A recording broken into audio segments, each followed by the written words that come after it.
All right. For joining us. Thanks so much. Really appreciate it. Ill-fated session 21. Woo! Go crazy. Throw your hands around. I feel like I'm the only one that does something weird. That's fine. Okay. So I threw my hands up. Yeah. I have a player that Sunday that dabs. Next session will be our dabs? T Swift session. Will be 22. There you go. So that's what I'm waiting for. that's what you're waiting for, session 22. So you're saying this session without telling me you're a Swiftie. Peyton just volunteered to sing the whole 22 song at the start of next session. There we Exactly. So is it a song? So this session we're I think legal. it's an album. Yeah, I don't know much. No, there's a song. Oh, is it a song and an album? I'm feeling 22. Yeah. Okay. Learning things. Good to know. So many things. So good to know. Taylor Swift lore dump happening. So it's a full-on song. Okay. So last session was, I would say, pretty simple. I mean, we went shopping. We bought certain items. We did our kind of blacksmithing. It was a fast track, right? We went through several days, if not a week, right, of time that we had taken up in the Holy City with Ema, and then as well as the traveling to Fort Farron. So one of the things that, obviously, if you weren't here with us the last session, we purchased a stagecoach with 4 draft horses attached to it and 2 riding horses that are kind of used that you can use, right? Saddlebags, plenty of feed, all this. And so you all have kind of arrived in Fort Farron style, right? You arrived with this fancy stagecoach that has 3 people can actually sleep in it at a time. You could have 6 to 8 people sitting inside of it, not to mention the driver's seat bench. There's a full trunk space, right? So it's very nice and beautiful. And you have plenty of animals with you, horses to pull, as well as to ride if you need to. So Fort Farron, according to my description, Fort Farron is not showing that it's under siege. Right? I want to make that very clear. There's nothing that is informing you when you made way into the town part of the fort, right? Because it's a fort that has like a village and town like attached to it. There's nothing indicating that this place is like locked down, right? The gates were open. No one questioned you. There was no guards like checkpointing you. You just kind of strode in. People were farming. They were cleaning up their crops, or they're planting some seasonal stuff right before wintertime here. There was a lumber mill hard at work nearby the Smallwood that you could see at the south side there, a bit west, or east, I should say.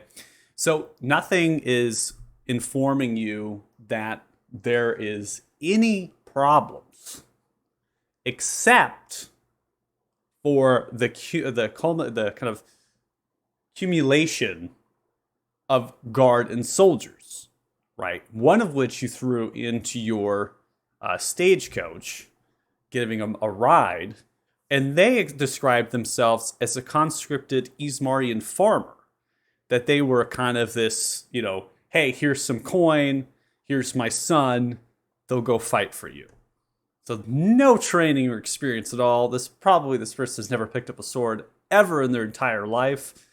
And now they're given a sword, they're given a piece of armor, and they're told, let's go, let's train, right? Come on, come in here.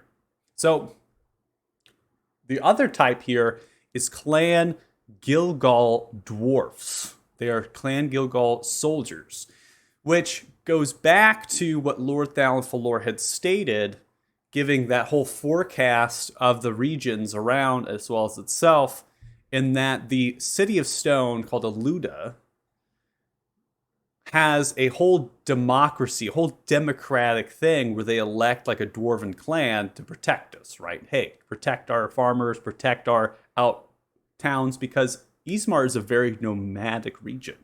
Monsters control it, particularly orcs and centaurs. So the dwarven clans help defend at the same time As I love the lighting, it's just like getting dark now. It was super bright, now it's getting dark. I love it. Welcome to Oregon. Okay. So the dwarves would protect if they were elected and then given first rights to trade, which is something that's really important. The dwarven clans, all of which have gold mines. Rich and fertile are the Frosthorn Mountains, particularly the north, and stable are the mines. This leads to high inflation. You've observed this, right? Things are definitely inflated. There's coin just being thrown around oftentimes. So getting first right to trade is super crucial because then that means that your gold, your iron, your mithril, all of which is going into the market first to get the highest price possible before the other clans pick up the scraps. So it kind of flows them into this idea that, hey, we need to, right, participate in this election so that way we can sustain ourselves some profit off of our exports. Now, Clan Gilgal has seized control. They had taken Aluda by force from the occupying dwarven clan known as Clan Drawrill. So it's really odd to see that there's Clan Gilgal soldiers here in the fort rushing towards the keep's grounds when it's the same clan that overthrew the city of Stone by force and mentioned by Lord Thaunthalor as possibly gearing up, right? Bolstering their forces, bolstering their armaments. So that is odd. But who knows, right? Things are not as they seem. You were just told that undead are attacking this fort. And yet, everyone's peaches and cream inside of the town. So you make way for the keep, because that's where all the soldiers are going. It's like the noon hour, right? So they're getting off of lunch. And so they're all kind of going towards the keep's grounds to trade. So you have two different stables, one of which is more for like livestock, the other one is for horses, and stagecoach kind of, wagons and things to kind of house them in. They're, clay tiled roofs, some of which are straw thatched. There's a whole jousting on the south end. So people are riding horses and jousting into each other, trading on horseback. There's multiple different kind of commanders with markings of third and second is what you're noticing on the actual pauldrons. And they are kind of yelling out orders and gathering either Ismarian farmers in particular groupings, depending on where they come from, or you have just flat out the dwarfs with no commander at all. They're kind of gathering themselves together and always showcasing that they have proper training. And so they're just kind of sparring and working on technique.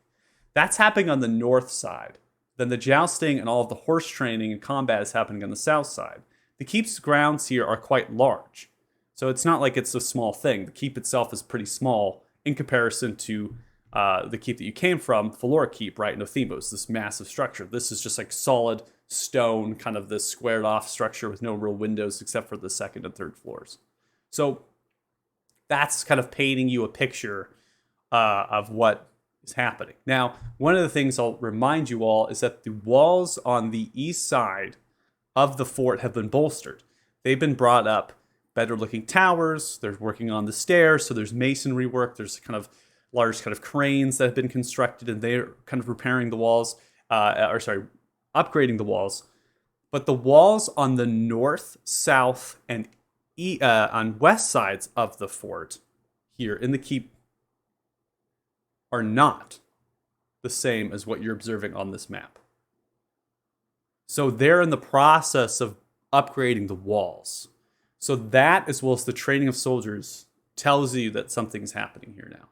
Now you've finally got into the mix that there is potentially what undead attacking. This all makes sense. Okay? They're trying to rush to get the walls better. They're trying to get the soldiers trained up. So you have now, I'm going to unpause it. You have all given your stagecoach and your horses to Andrew Tumblerot. And 100 gold. the Farron Keep stable master 50 gold. Chill. for a obscene amount of gold because of some miscommunication between those and that. So they've taken the horses as well as the stagecoach away, and they're taking that for essentially a week's time, right? Or kind of room and board. They're going to groom, Andrew as well as a few others. They're going to groom. They're going to feed. They're going to reshoe. They're going to, polish and shine. They're going to do it all. So they are kind of encompassing that. Now, a stable master for a keep, you imagine that there's a lord involved. This could come from the same coffers as Lord Thaon-Falor, right? Because Fort Farron and this northern part of the Gordon Valley are still in the lord's territory. All right. I've done enough talking for a century, but it's important we went through that.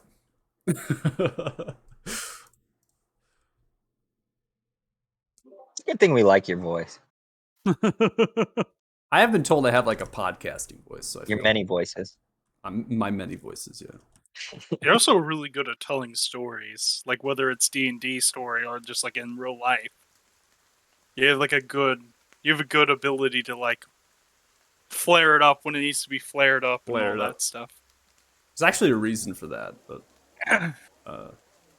my grandmother is native, was actually told storytelling that was like communicating like stories and things. Like, he had to be a really good storyteller from their own grandfather.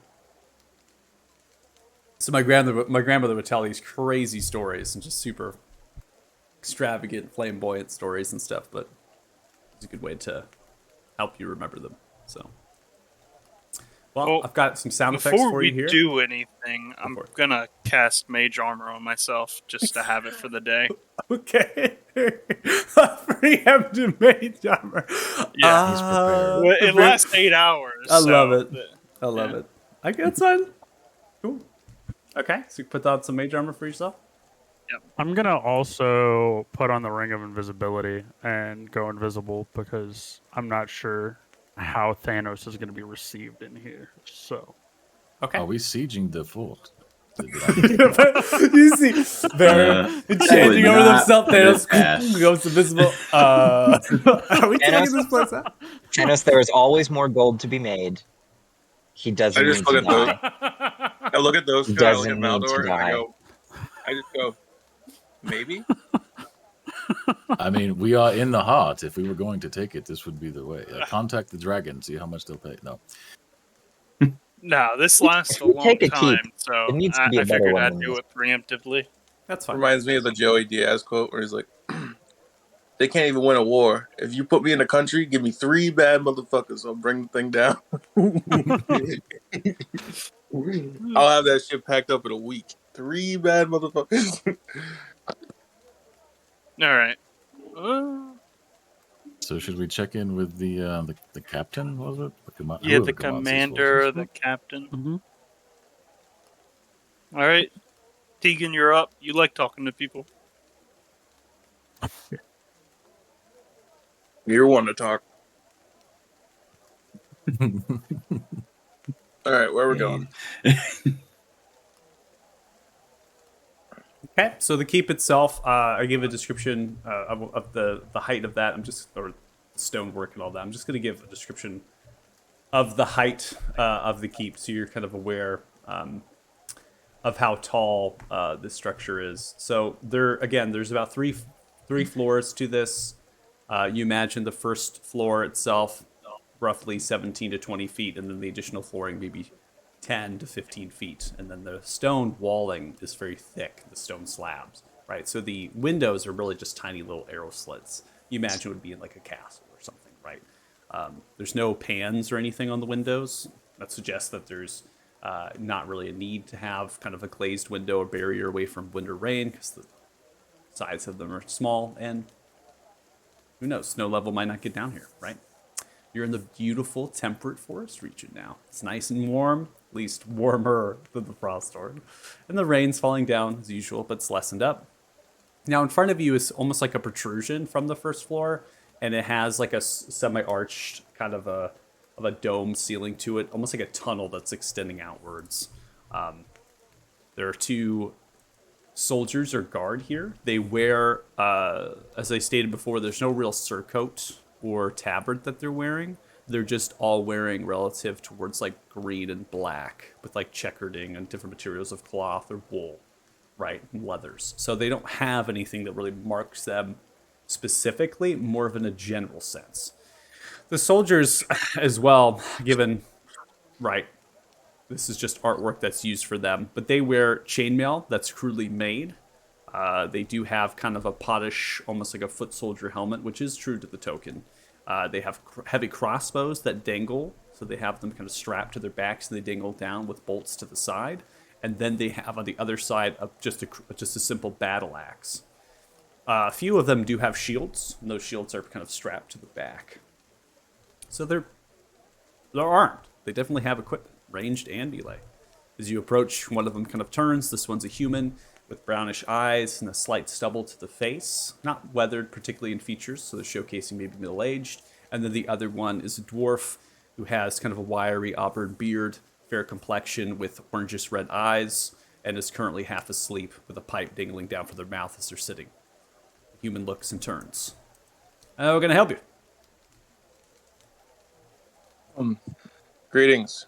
My name is Tegan. My friends and I are here to speak to whoever is in charge here. We understand that you guys are having a problem with invading undead, and we're here to offer our services. Oh yeah, we're having a problem with that. Okay, well, shit. Did anybody send you in particular, or you just decide you're, hey, good folk, you want to help out? We did have a brief conference with Lord Fallon Valor, and he made it aware of the situation here, and we decided to come on down. Oh, so the Lord sent you. That's what you want to say? Well, I mean, is that what you're saying? I mean... I said the making- Lord told us about what was happening, and we came on down. Oh, so you just kind of... We came of our own volition. Oh, okay, so the Lord was like, hey, look, this thing is happening, and you're all like, well, let's go down there and help out. Yeah. Are you with the Emerald Guild, like adventurers, or are you just deciding we're religious folk from the cathedral, being like, hey, we want to go spread good deeds? I mean, We you just all- really don't like undead.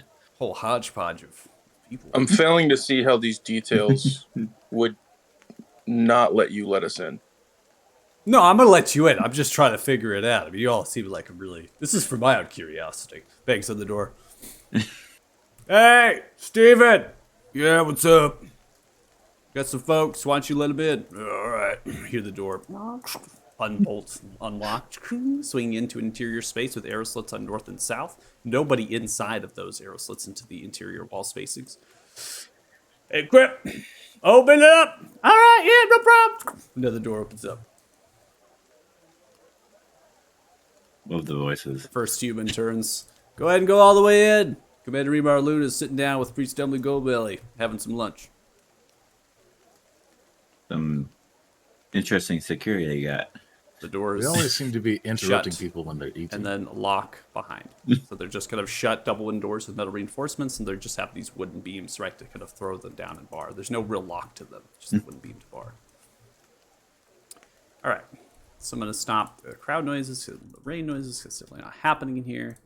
We have that. We have that. There's no anything else. There's nobody inside. This is completely open and kind of closed off to a lot of people. I mean, you imagine. So the tables are being picked up and cleaned. There are servants and individuals. They don't have, it again, any tire that really marks them as such. They're just kind of making way, kind of picking scraps of food up, suggesting these long tables were used by maybe the third, second commanders or other soldiers that were more of station here. The kitchen is actually through here. You can smell this kind of food, and you can hear the sounds of cookery and other things being used inside of that space. Maybe they're kind of gearing up for dinner time. In addition, you heard voices when you entered in from the white marbling, that entry kind of chamber. You heard voices coming from the south door, suggesting that there are individuals inside of that chamber. So the best way that I can kind of describe this to you, it's the first floor is just riddled with tapestries of like past commanders' families' colors, so like kind of house colors minor lords maybe, as well as the founders of kind of Family Farron, right? So this place is right, Fort Farron. The family or the house that formed this is Family Farron, House Farron, and they occupy an estate within the town, albeit it's kind of they own an estate in the town, albeit unoccupied, right? They don't actually live in that. There's other decor inside of this space of like great beasts hunted from the marshes or surrounding mountains, and it gives it kind of like a warm lodge-like feel with kind of a hybrid towards dwarvish. The floor is large and open. Seating areas kind of at the center here. You notice like kind of like almost like a lounge type.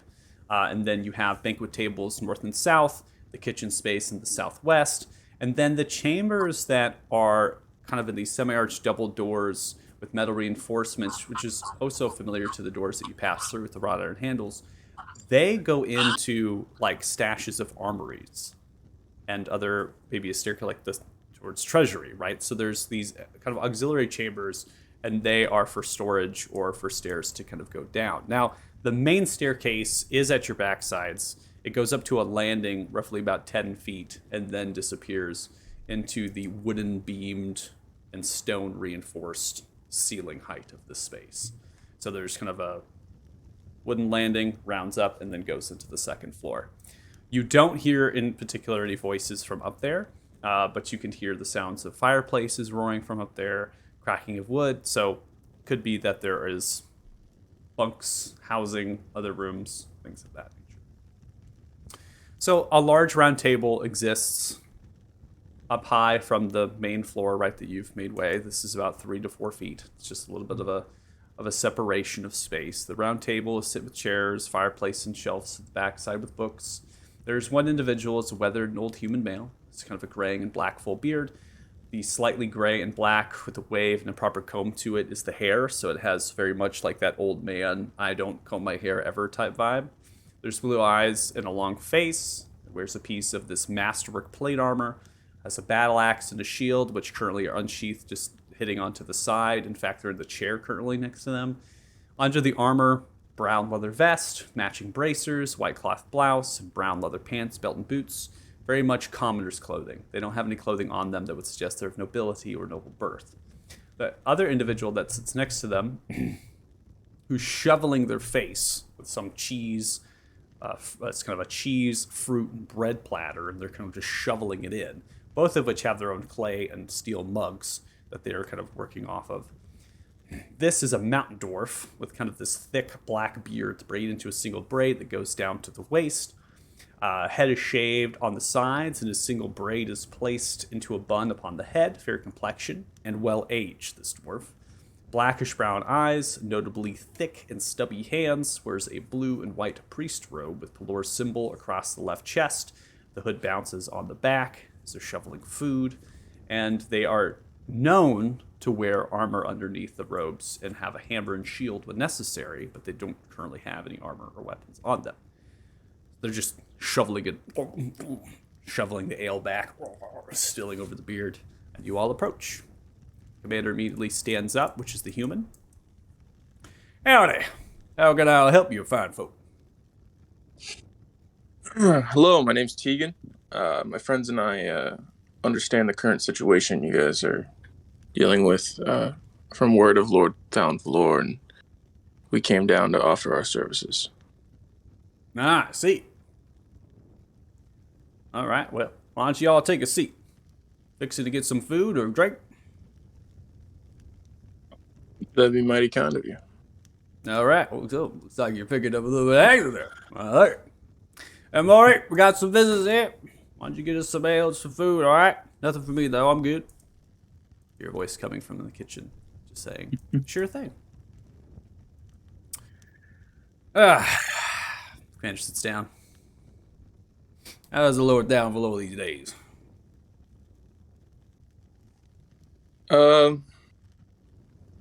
We didn't exactly talk to him too recently, but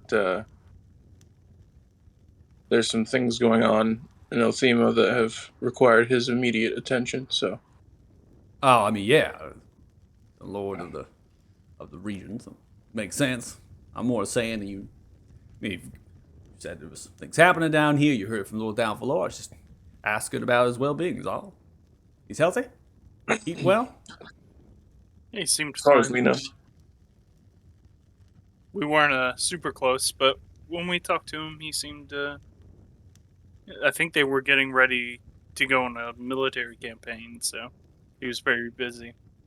Oh, all right. Well, yeah, I heard such. So we got so many folks in here getting them trained up for the war as well. The undead are attacking. It's kind of the training grounds before they head off to the south. So, yeah, Lord will be marching with the whole flock of paladins. That'll be a sight to see. Paladins are well trained. All sorts of divine magic. I myself am not. Hate to take all the. This is Priest Dumbly Goldbelly. This is head of the clergy here at the temple. It's ran to Fort Farron. Greetings. Priest Dumbly Goldbelly, at your service. And pay Lord be blessed, all the light and all the things. Well, thank you. Priest Dumbly Goldbelly comes from, well, far off away. He's been on leave for a good amount of time, traveling across. You always ask Priest Dumbly Goldbelly, I suppose, after they're done eating. Now, I know you guys must be spread pretty thin, considering the amount of casualties you've had, but I can't help but notice the lack of security outside of this place specifically. Well, there's two questions to that. The first thing is, I don't know about casualties, but we haven't sustained a whole lot of losses. Not sure if that. Not sure where you heard that, but no, we got none of that going on. The second thing is security wise. I mean, the keep itself, we keep tight schedule training. We have a lot of individuals coming in and out. They got to be worked. As far as the town is concerned, we have guard positioned at the gates and the entrances. But it's a town, after all. Harvest season at the moment. Farmers coming in and out with their crops to the market to sell. You Gotcha. can't just lock down a town for no reason. But yeah, these course. undead are attacking, but just walking No, into the trench or stopping themselves at the wall. Hit them with a bunch of crossbow bolts and they're dead. We were just curious because when it was described, the situation was described to us. Maybe we misunderstood, but we were under the impression that you practically had like a bunch of undead just constantly pounding against the walls. Yes, we were rather expecting a horde at the gates. Oh, well. Well, we've been having more frequent attacks. And these attacks have been going on for a couple of years now. We're spanning off every 3 months or so, and now they've gone 2 months to 1 month, and now pretty much every week. So we decided to build ourselves a trench, fill it full of palisade, these spikes, kind of pontoons out there to spike up these creatures. They're really just zombified humans. Just walking into them. They don't move very fast. Comes with them. The reason why we can't really track the whole movements of specific individuals, mainly the horde, is there's a magical fog that encompasses them as they make their way across from the marshes of Veiling. So we just kind of watch for the fog, and when it rolls in, they push through Smallwood. We know. Send out the war horns, put ourselves on the wall, get our bolts ready, and we fire away. Have there been any other reports of anything else seen in those fogs coming for the fort especially? Well, I've sent patrols out. We stopped sending patrols a year ago into the marshes. It's simply because either A, they wouldn't come back, or B, they'd come back and they'd be very disoriented and confused. Didn't know really what they were seeing or what was happening. So that wasn't good. We sent patrols to Norfolk then, really reconvening with those fish folk out there, and just telling them, look, you all better be getting out of here. They kept telling us that the undead never bothered them. They simply shut the doors, barred them, covered the windows, and just kept quiet. The undead would just walk right on through. Their accounts told slightly different than ours. We just observed the fog from afar, never wanted to get too close. But they described there was a couple figures that were not the occasional undead, one of which was the beating of large wings and the cackling of laughter from some creature flew overhead, large and enormous, but can't see anything through that fog, and they don't want to remove anything from the windows to get a good look at. Given what the Lord was telling me on messages sent, I assume this would be what's referred to as Grugash, a dragon of some kind. Never laid eyes on the beast. But, and beyond that, a horse, the eyes on fire. And some rider. I've never seen this rider before, nor the horse. Could just be some of the tales from these fishing folk having too much of their own cured and salted fish. Sometimes it goes bad. Let me tell you, when that fish goes bad, oof, you go blind. Psychedelic fish. Yeah, you know what I'm saying? Probably. Well, I assure you, rumors of dragon sightings should not be taken lightly in the age we live in. No, it should not. Which is why we do what we can here at the fort.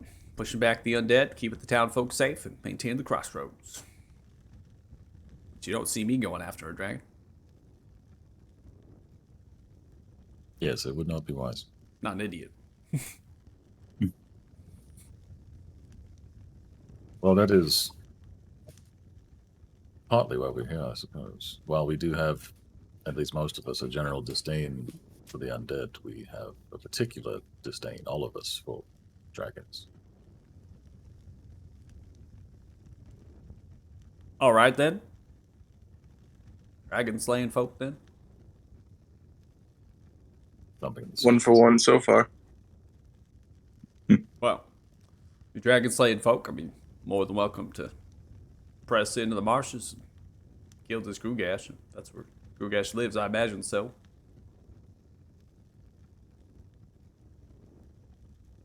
Yeah, we were hoping to kind of check out the area before we just went straight into the marshes. And you know, What do you mean checking out the area? Like Like- I'm just gonna survey the ginormous marshes of Unveiling? Well, we had hoped that perhaps what few scouts of yours had returned might have uncovered important locations or details about the landscape. Look, you all seem like fine folk, dragon slaying folk, and all that. I don't know how to describe this to you, but I'm going to do the best I can so you all can relate quite heavily to it. The marshes of Unveiling are many dozens upon dozen miles in its width and its height. They are massive, ginormous trees with a magical fog that encompasses the whole lot. You can't see nearly 60 feet in front of you when you're at the damn thing. All of the maps that we have of the marshes are old and decayed from the time that elves lived within the forests. If you're looking to find one of the particular individuals, you might be able to get some information out of Paxita. She's kind of a recluse hermit to the northeast side of the town. Paxita might have more information than I do what the marshes used to be. They're old, tell stories all the time. Well, there is nothing in them marshes that would be able to guide you in a direction. There are plenty of trees, plenty of giant mushrooms, bioluminescent plants, vegetation. It's a fucking swamp.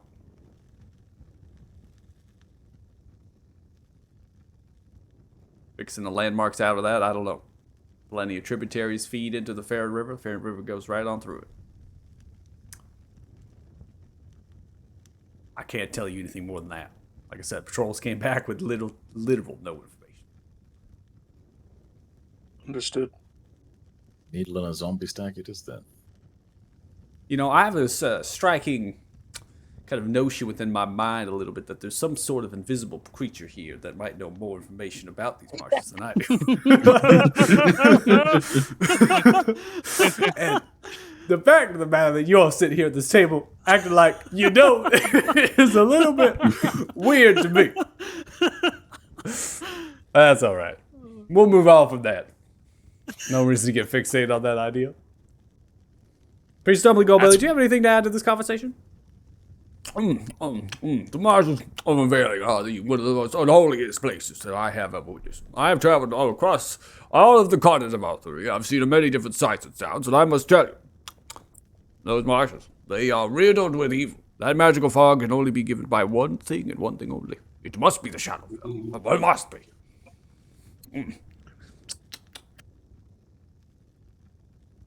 Must be the shadow. What? You see this gnomish kind of cook come out, wearing a nice kind of gown, yellows and blues, an apron slightly kind of dusty from flour. Now begins to set off plates of just really basic food, kind of smoked meats. There's like stewed vegetables, fresh salad, fresh greens, right? Many loaves of bread, butter. It's been churned. Begins to set that out, as well as the same kind of mug that the commander, as well as the priest have, filled with ale, and then a pitcher of water set at the center of the table. A couple of extra of these mugs. Thank you, Maury. Makes his way back into the kitchen. There's easily 4 cooks that are in there currently, so many people in there. Oh yes, Shadowfell. Reaches over towards Tegan. Do you mind? Points towards your food. I don't say anything. I just give him the weirdest look. You mind? Apologies. Well, Shadowfell, yes. I do believe this magical fog is inherent to many places on this plane. I've done many studies, many research, and for anything of this large of this fog to be conjured in this way, it must come from the Shadowfell. It must be sustained by it somehow. This is what I speculate, and I do hope that it's an accurate speculation.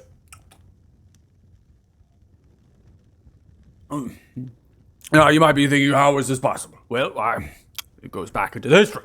The marshes of Valen. Long before it was the marshes, it was called a place known as the Redwoods. And, well, there was an area within there that was referred to as a congruence, you see, to a different plane. Beyond that, I don't know. Lots of it has been lost in time, and many of the texts they've been coveted by the refugees made from the Redwoods, which are normally Eladrin, elves and other fae folk and things. And, well, I've had conversations with Maxina, this old hermit. She's a beautiful elf herself, and she is just, honestly, very slow for my taste. I talk way too fast, she talks way too slow. I get annoyed. I have to get a drink.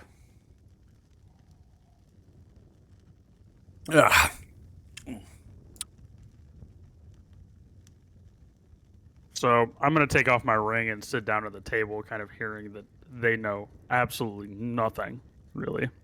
Oh, I know my that. goodness. Have you been here this whole time? Yes, I have. He's always lurking somewhere. I go places, do things. Places and you do things. That's very general. Coming in, just magically visible. Seems you have some power of the arcane, maybe. So, item you possess. Definitely begins to crawl over the table. Commander takes a step back. All right. Well, this has been a day. You all fine dragon slaying folk come in. Now there's someone just appeared from thin air right at my dining table. He's with us. He's with us. No need. No, I mean I assumed that. I wouldn't say that. I mean, it's been a long time since anybody tried to assassinate me. You don't look like the type. No offense, but you don't look like the type that attracts a lot of assassins. What was that? I just said you don't seem the type that would attract a lot of assassins. Yeah, I can't hear you there. Sorry. Old age. Precisely. So Thanos is going to kind of look towards the commander. When was the last time that you saw the horse and the rider, or got any sort of reports about this horse and rider? That'll be 3 weeks' time. Send up a patrol to Norfolk, trying to continue to get those fishing folk out of there. Being like, it's only a matter of time for those undead kill you, take you, do something worse, eat you. They reported seeing that rider. That rider is the commander of this undead horde that sieges your city. Ah, I see. Well, sounds like that would be a good target. Take them out. All I can see through some dense ass magical fog. Does Thanos know any way to like actually help others that weren't born in the marshes see through that? Did I encounter anyone in the marshes that wasn't as high as I was, I guess? Any potions that I would have seen? You don't have any recollection of your encounters of with that. anybody that you yourself were impacted by this fog. You couldn't Yep. see through it either. So everyone Yeah. is impacted by it in a general sense. But you were brought into an hallucination state most of your life, which allowed you to exist that this place was very happy, very nice and friendly, and you were doing good. And that kind of broke around you. So you're still struggling with tapping into the fact that this was some dirty ass dank swamp with literally nothing. And you know, these memories are trying to push and fight back with the memories you've lived with most of your life, which creates dissociation. That's kind of what I figured. Damn. You have landmarks. You can make landmarks and put together that you know where Thixie is. You know where Crepple Lake is. You know where your particular fort is, where you come from, what it actually looks like. But you also know where it's referred to as the Black Rock is. So there's these landmarks that you do know where they're at in the marshes. They do exist. Towers, you know where the towers are. So you have those ideas. You know that. But they do not appear within your mind as they actually do in real life because you haven't seen them before. And yeah. You So I only just know they're observe them. there. I don't know Exactly. what they look like. Exactly. Okay. The only thing that you would know is what your fort actually looks like, which is not great. Because that's where the whole mind thing broke the first Correct. time. And you know the just absolute shit living conditions you were in. Like you have that.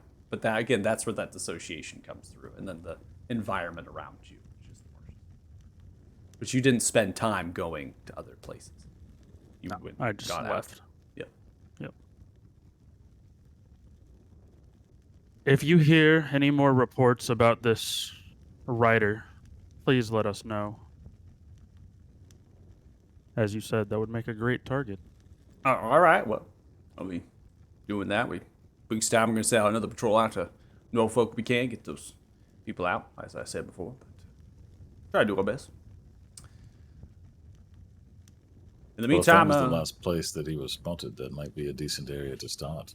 yeah, you're more than welcome to head Norfolk your way if you want. Try to see if you can help out those fishing folk, get them out of there.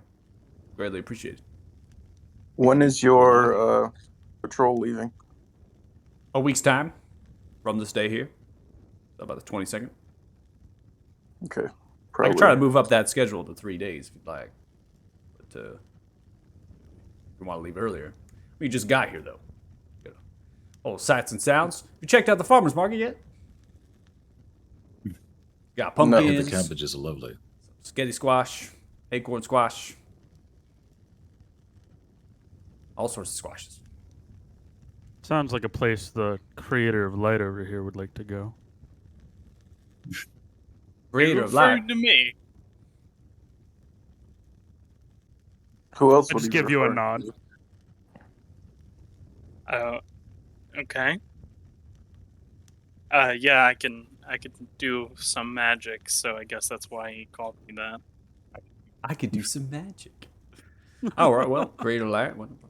And of course, if you find traveling folks as yourself, you could stay over at the Lump and Sub Tavern. Yeah, idea. Oof. Make some great meat pie. Gotta check it out.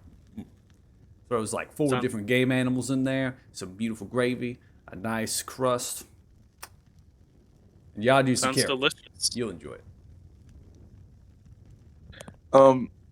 One thing I would like to ask is, you said that you've got these attacks almost down to a schedule.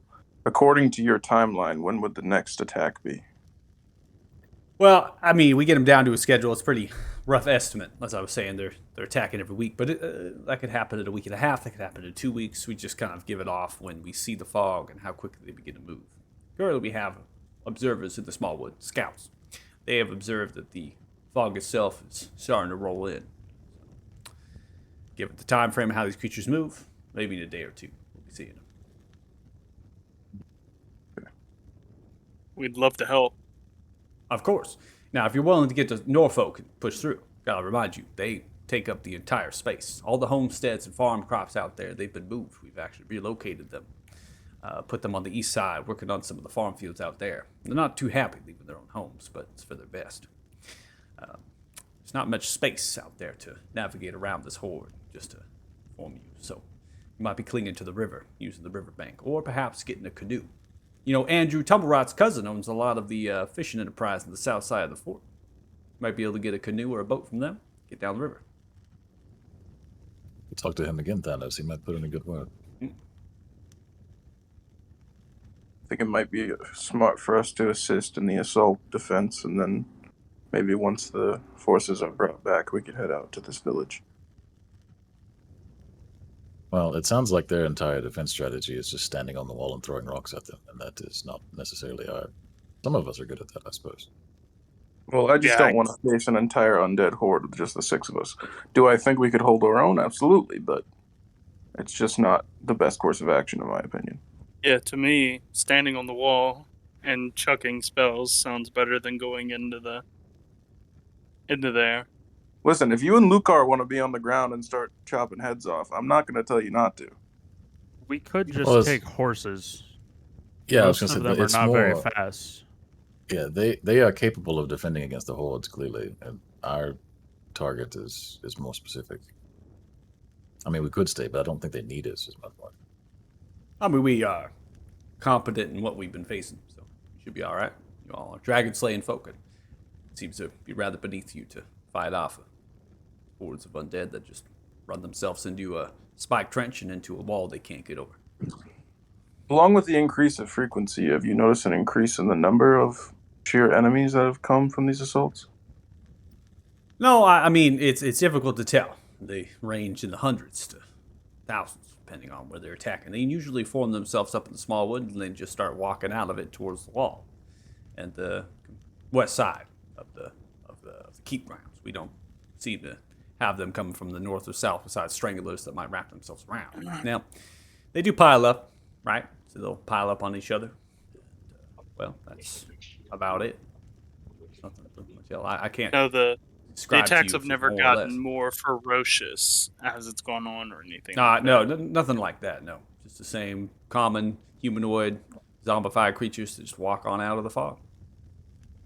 The only reason I would say I think I would want to help is like maybe we can cut the horde down by a good amount and just make their job easier. You know, I don't mean, again, you all are outsiders here, but I don't know what you really understand what I'm telling you here. I'm telling you that there is a magical fog that you cannot really see through with upwards of thousands of zombified undead enemies that want to eat you. Does not sound like a place that you want to be. Even as skilled as you all kind of seem to be, I don't think that would be a smart move. But you know what? Hey, you go ahead and get yourselves on eating. Priest Dumbledore, you gonna resurrect him? Oh, well, if there's enough of you left, I can maybe try to do something of that sort, but it depends. Time, body parts, Halo's good graces allow it. Oh, well, I'm screwed then. I mean, I think our goal is to skirt the horde and cut off the head. Right? Let the fort deal with the horde until it's... Yeah, so I would make that recommendation as well. You, what is your name? I'm Maldor. Maldor, where do you come from, Maldor? Very far away. Oh, very far away, yes, well. Born and raised in Othema. Well, that's a born and raised in Othema. Well, that's not very far, so I think that's a little bit counterproductive. He has a rough sense of direction. Rough sense of direction. Honestly, I'm surprised you all are together. Seems like you're all So are we. I'm feeling this vibe from all of you of this hatred towards each other for some reason. But the collective of bonding for some hardship, it's difficult to tell. Anyways, Mordor from far away, wherever that might be. That is exactly what I truly believe in. Well, I will be wholeheartedly backing all of you to go into those marshes and cut off the head of the snake, so to speak. Well, we could probably use a priest of your talents. Would you like to come with us? Oh, no, the fighting days are way behind me. I am very old myself, and I've spent honestly the last couple years just traveling abroad, spending time with the mystical Ravashid in the Crystal Desert. You know, they ride these really impressive cloud, what are they called? Cloud manta rays of some kind. They traverse across the Crystal Desert. It's a magical sight to behold. And, well, there's other creatures, the Belloc, they live in Nesquil, golden dragonborns. Fantastic people, very remote and nomadic, at ease with the Kuliak, or at war, I suppose, not at ease with the Kuliak, a rivaling gang. It's just remarkable. And the structures buried within the sand. I told you I found a temple one time buried underneath, and it had these artifacts to the Black Hand, to Bane, anyways. Remarkable. Sounds incredible. Where did those artifacts end up? Oh, well, they've ended up, of course, at Beelder, inside of the Citadel of the People's Palace, where all of these artifacts are usually stored. There was an individual I spoke to, what's their name? Randall Gurn, yes, the collector. I provided them to them. It's been a long time ago. I thought it was a year now. Right.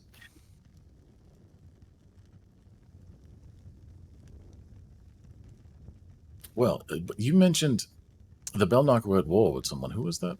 Well, I mean, the war is not really the term to use. A conflict, I suppose, known as the Kuliak. Kuliak, they have some sort of prophet that they mark, and,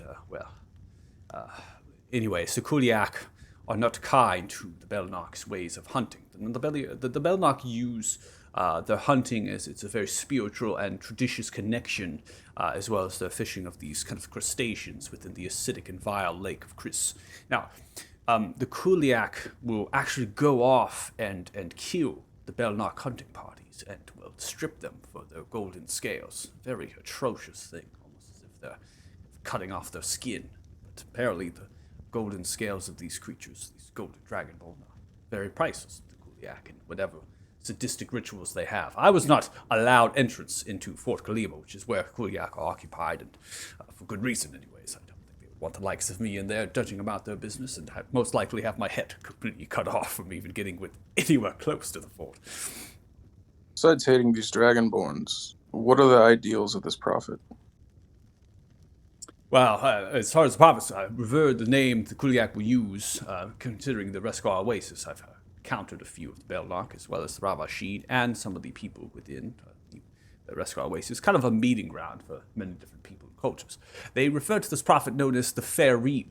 I don't know the ideals, but there's something to do with dragons, particularly birthing dragons.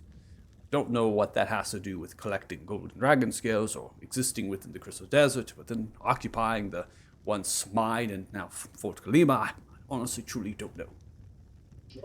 Wasn't my Sounds task. like a worthy target for my blade. A worthy target for your blade. I mean, I suppose, but you have to remember there's a delicate balance within the Crystal Desert. There's many different factions of people and cultures, and they all have their own sorts of traditions. Now, this could be something that has dated back for thousands of years. Kuliak may have existed in a lesser extent. We just don't have any written record of it. And if you go off there swinging your blade around, you might just disrupt the balance. Now, we don't want to do that, do we? Create some very havocs in the ecosystem of that place. Is this Obviously place not without asking some questions first. Yes, asking questions. Always good to do first. That was primarily my task, my years abroad. It was really just collecting different tales and fables and jotting down some scholarly archaeological pursuits. And kind of one of my bucket lists for the end of my life. Have you written any books? I've written several. In fact, many of my own life. One of the first chronicles was when I was a teenage boy. And... oh, is this... I see the looks on your faces. Maybe not. It's a coming of age story. It's Oh, about, yes, coming of age story. And, well, it was my struggles with finding the cloth and, well, removing the cloth, if you know what I So it's a smudge I was monkey. more curious about your lore that you may know of. Oh, yes, no, well, but what is it? I mean, what do you wish to know? I have pieces of information, many books and accounts I've written over time.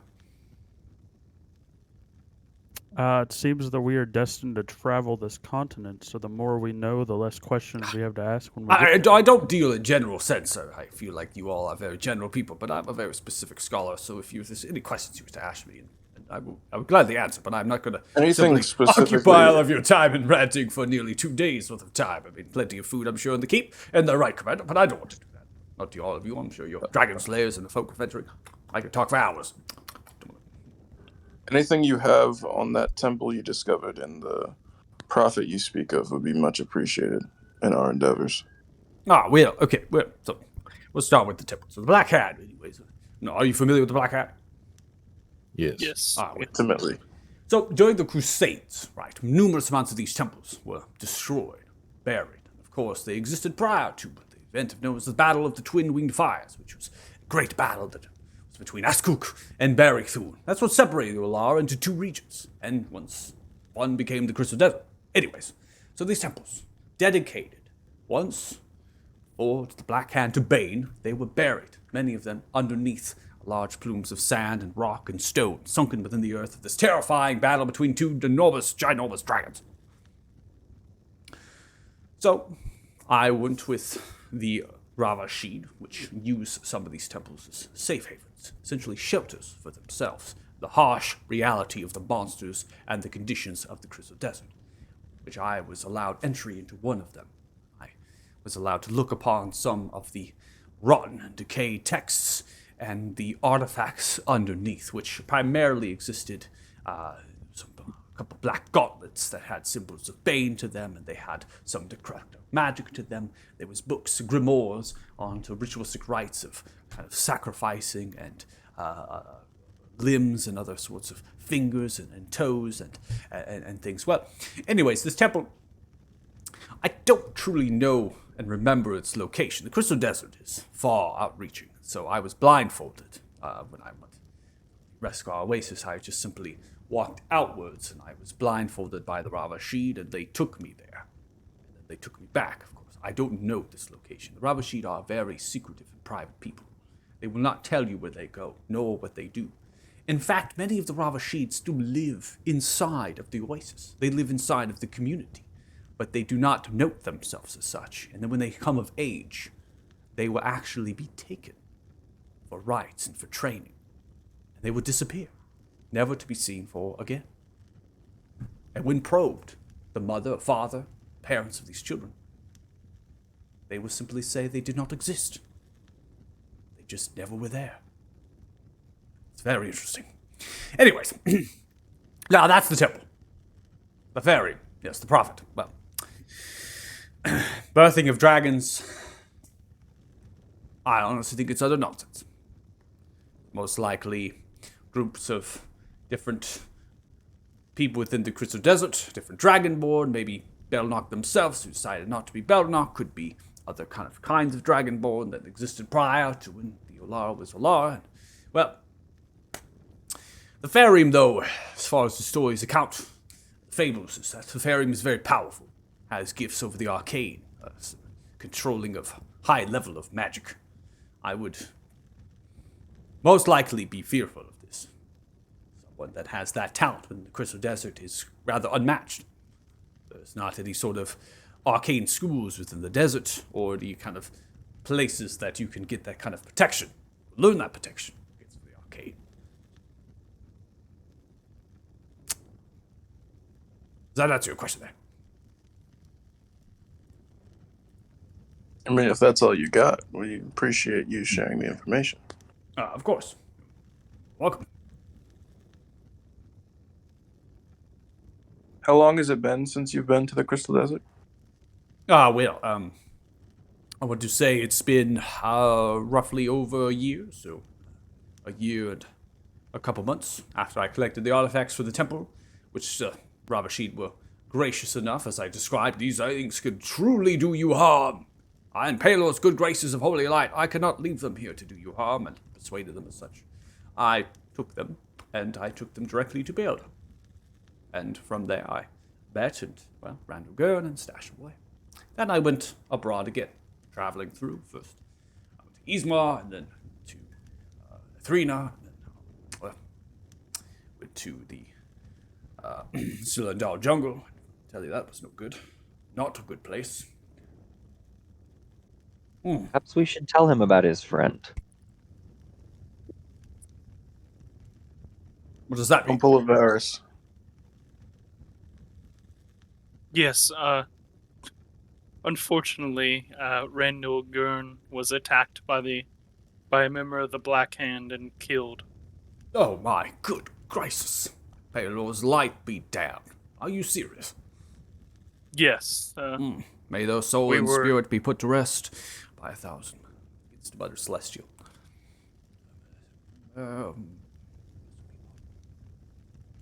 Death was not in vain. He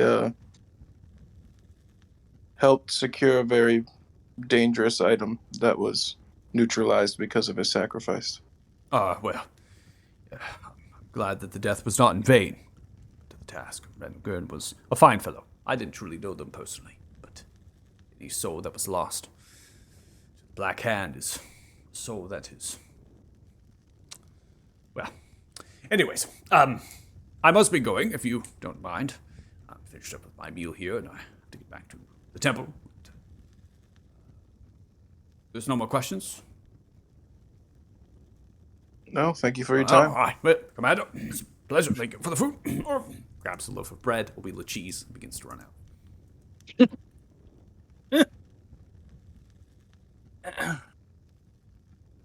We have a dragon to slay. or Apparently, a horseman. Thanos enemies, perhaps? Did he say that the rival faction of the Belknap, are they also Dragonborn, or are they just...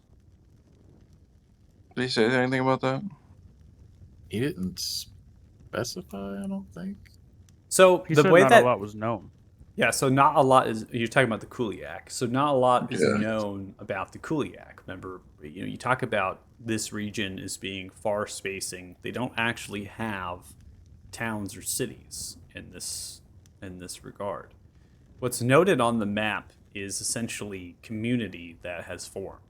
You have Lucier, they might have some sandstone structures and some, maybe a kind of a tavern equivalent of some kind that's there, a dock, right, to get trade imports and exports. But there's not actually like a whole sense of government that exists. It's too far, and you can't just march soldiers if something happens through a desert. That's just not going to happen. You also can't take a ship all the way around the continent if something happens. It's just too far. So the oasis, being a site of fresh water, right, is a source of water that is in the desert, culminates for the most people and the most individuals that find themselves there. These are all ancestors prior to when, right, Alara was separated. These are all ancestors of those people, mainly humans, gnomes, and halflings. So as this has transitioned and changed, these people still continue to do what they do, right? They live at the oasis. They forage for food. They go on hunts. They live in a life that is not found within the Gorn Valley, and they have their own lives. Benefit of this is they're not taxed. There's not an overarching kingdom that takes their coin and tells them they have to do this, and there's no real status of wealth, and they just go up on. So when you have this, though, there's always like power vacuums, right? Something is going to try to fill a vacuum. So they just describe to you Ravashid, these kind of nomadic people that exist outside of the community. They form themselves into this, and they have some talents over writing what was referred to as cloud manta rays. I don't know if you know what that is, but it's a very monstrous gargantuan creature that they can ride it. They also know locations of these hidden temples, so they use them as essentially safe havens from the harsh reality of the desert. Then you have the Belknap, which is a golden dragonborn clan that exists on the south side of the desert. Again, this is mileage between the oasis and Esquilas. Dozens of miles in the desert. And they exist in their own community, right? And they kind of form that, and they're hunters, and they do different things and whatnot. They trade. They still go to the oasis. They make journeys, right? So the Kuliak are just another community or another group that has formed to assume a power vacuum because no one actually has any sort of power over each other. And they're led by this thing called the Faring, which they note as a prophet. Now, given description, they have this Faring has power over the arcane, right? So they have that, they can fill that vacuum because they have something that no one really has, which is essentially control over magic, or magical control. So the Kuliak, if you think about that, they would have to be comprised of either humans, gnomes, and halflings from the Oasis, Ravashid that have deserted, or Belnok that have deserted. That would be the only individuals that can be in there. Or there could be others that just are not documented, right? There could be other Dragonborn clans that exist, and they're just not documented. I do believe we have further discussions to be had upon the this Kuliak, but we don't need to waste the commander's time with that. Very true. I did have one small question I was just randomly curious about, though. All the undead that go up against the spikes and walls and stuff, what's done with those bodies? Are they just burned or something? Oh, yes, we just burn those bodies. We get them kind of piled up out there, get our wagons, and we actually configured a few of those wagons with pulleys and hoists, nets, and try to get as many bodies as possible. And we pile them together, and we just light them with flame. Generally, we'll blow out a horn about 4 times, telling the townsfolk, close up your windows, your doors. Smell of the burning bodies is coming through, so they don't have those fumes coming. Well, they burn up pretty quick. They are desiccated and undead and gross. Take too long. Then we take those ashes and we actually recycle them, use them as fertilizer. Farm folk like that a lot. Well, Must be some tasty squash. Now, come to think of it, I think it was Paxita that actually suggested that. So give that old hermit some credit. the crops are to die for. Oh, I see what you did there. Yeah, you're funny. Funny kid. Sorry, that hurt me when I came out of my mouth. I apologize. Oh, well, it didn't hurt me. I got a good words. I got a good laugh out. I got a good laugh out of that one. That was good.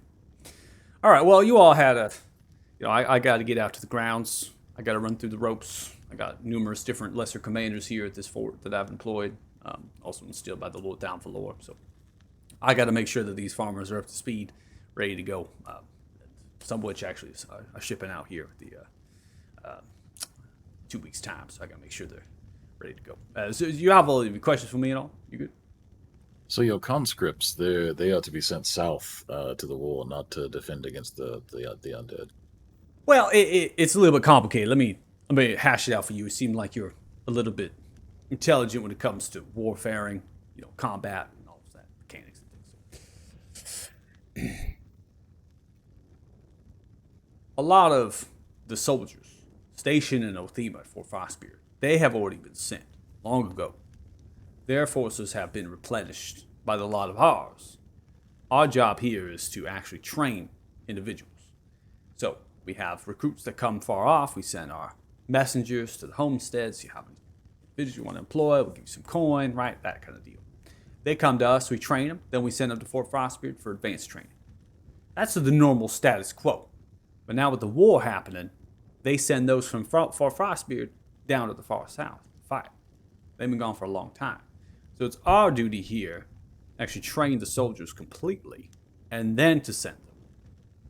So the undead attacking is kind of a little bit of a blessing. I don't mean to say that that's a bad thing, but real actual combat training does not translate as the same as fighting and sparring off at the field.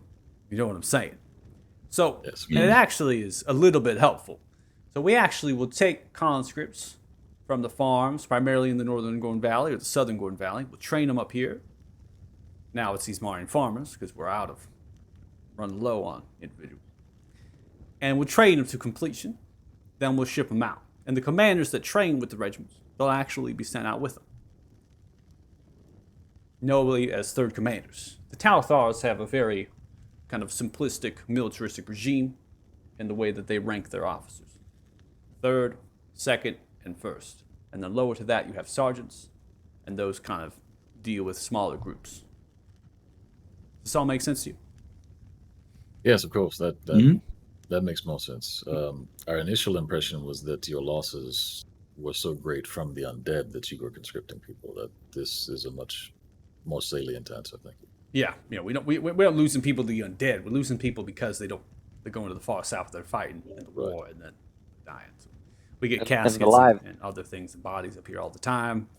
Those individuals that have been recovered from the battlefield, horrendous wounds. The lives of those cabbage farmers are all worth 20 gold, huh? Well, that's all the Lord has in the coffers, as well as the gold that was passed down from King Rodo Talthal themselves. It's a royal decree. It's a flat gold amount, and it's what we can offer. It used to be a lot more, but the war's been going on for roughly 8 years now, so. Well, I suppose we'll let him get to it then. All right, yeah. Thank you for your time. Oh, you are all more than welcome, and you all have a good afternoon, and more than welcome to come back here on this way. If you do the conversation, I'll be on the ground, so I'll be following you on out.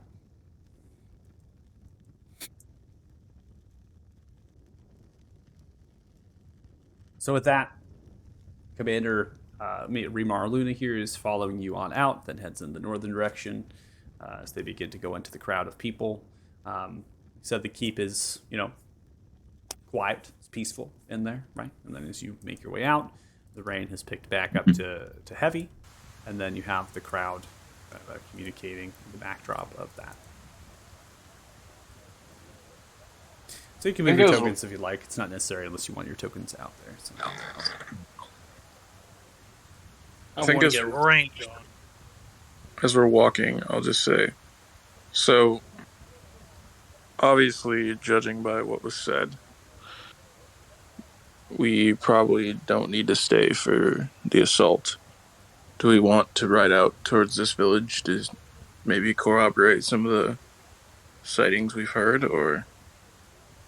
Yeah, it seems like a reasonable enough place to start looking for this commander, since we don't have a lot of area to go on, unless Thanos has more information. Before we get to that, I wanted to point out, I didn't want to bog down the commander with our personal goals and conquests, but did it occur to anyone else that there's some cult of people in the desert who are opposed to the Belknap that we have been tasked to go find, supposedly in the interest of stopping Damodar, who worship some mystical arcane wielder they call the Prophet, who has power over dragons. Oh yeah, I made that connection immediately. I'm Yeah, almost yeah. 100% sure it's Damodar. That's But just Damodar, right? Yeah, okay. Yeah. Yeah. I wanted to make sure we were all on the if same he's- page. it would make sense where all these dragons are coming from, but at the same time, I don't know. He's obviously able to move around as he pleases. Right. Yeah, just I something think- we're thinking of. I think going to this desert would not be a bad place to go eventually. I mean, finding one of these temples and giving an insight further onto the Black Hand if we're going to be encountering them more often. I mean, we were directly told to find the Belknap, so I suppose at some point it will be impossible not to.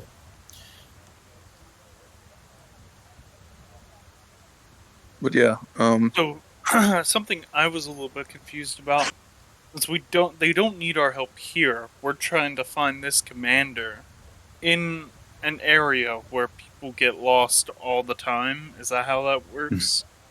Yes, thankfully we have an evil invisible man who knows his way around this world. Not quite accurate, but Formerly Close. evil. I that don't was think the that's part the that I was party confused talking about. Is anything else we should be aware of, Thanos? Insights, plans. So,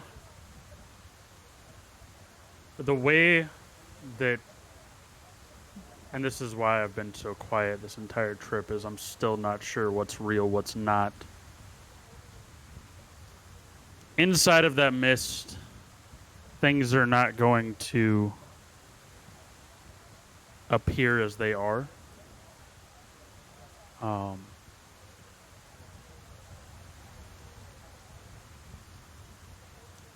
It does make you quite susceptible to being misled, obviously, hence leading hundreds, possibly more, who knows, to their death. The other thing is obviously time works different the closer we get to the congruence, hence me hearing about your ship before the ship went down. There's a lot of question marks that I can't answer. The things I can do are point out some of the key locations I'm aware of and some of the key players. But as far as if those key players look anything like what I think they look like, Awesome. So are there others besides this fiery horseman and whatever the case was? so my understanding is the horseman is named Lady or not Lady, sorry, just Sylvan. Even under the effects of the psychedelic effects, we'll just go with that term, I was told to never go near her encampment, which was on the other side of a lake from ours. So take that for what you will. However, I did run into them, I assume it was them, chasing me on horseback when I made my escape. Again, shrooms, psychedelics. They may not have even been there. Who knows, honestly, at this point. So even within the ranks of whoever is orchestrating all of this, there is some amount of turmoil. And if you were told not to go there, I assume it would have been inhospitable. Or perhaps there was something that they didn't want you to know. Or see. But I feel like if it was something he didn't want to know, whoever was, telling him that knew that retaining information would be difficult, to say the least. Well, it could be that that person or something in their area would have broken the effect. Perhaps they had some sort of power or magic. So do you feel like that the town that he spoke of is a decent enough place to start looking, or is there somewhere else we should be targeting first?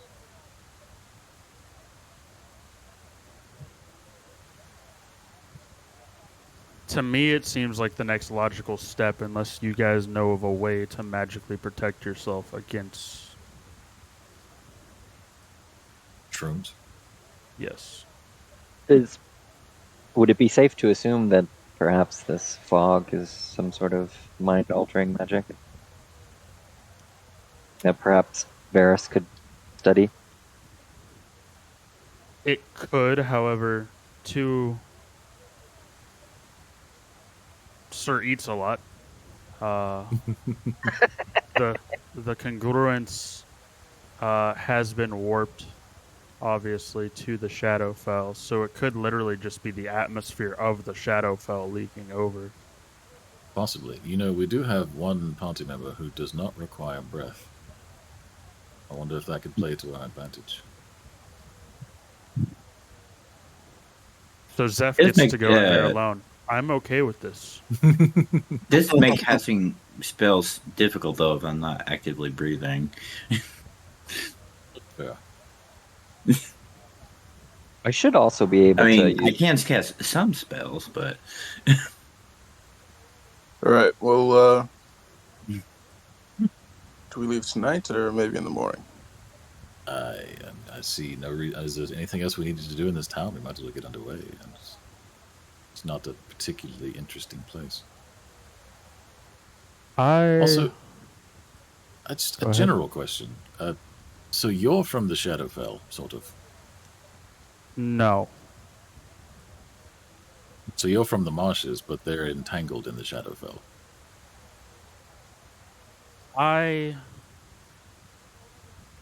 So, pregnant Fae, when they are captured, prior to being turned undead, from my understanding and what I saw, are warped. And then there are people like me that come out of that. It's a whole weird situation. Sure. But that all occurs on this plane. Ish. At the tower. Has anything Or- we've encountered not been weird thus far? That's accurate.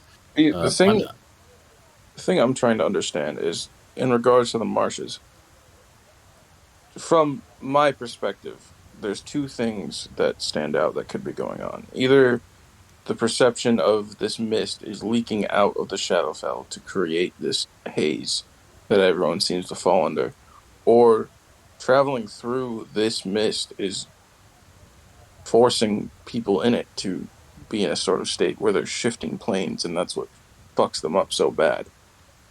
Right. I mean, it could be. We know that there is a convergence, and we just recently learned that those are a bit wonky in terms of interplanar travel, so to speak.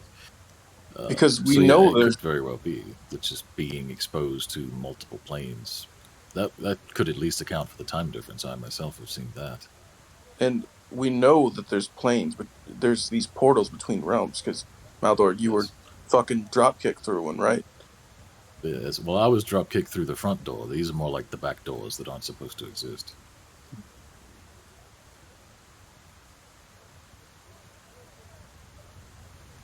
Alright, well, obviously, I we asked. can talk about all we want, but until Well, we it get occurred to down there, me.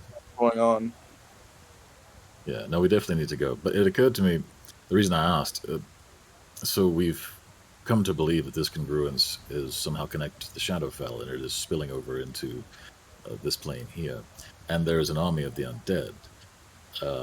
Correct me if I'm wrong, Zeph, but did not the Forsaken also originate in the Shadowfell, or have some deep connection to it on the other continent?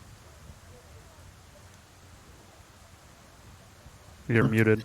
I don't know that part specifically. Do they? I don't think they originate from there that I know of.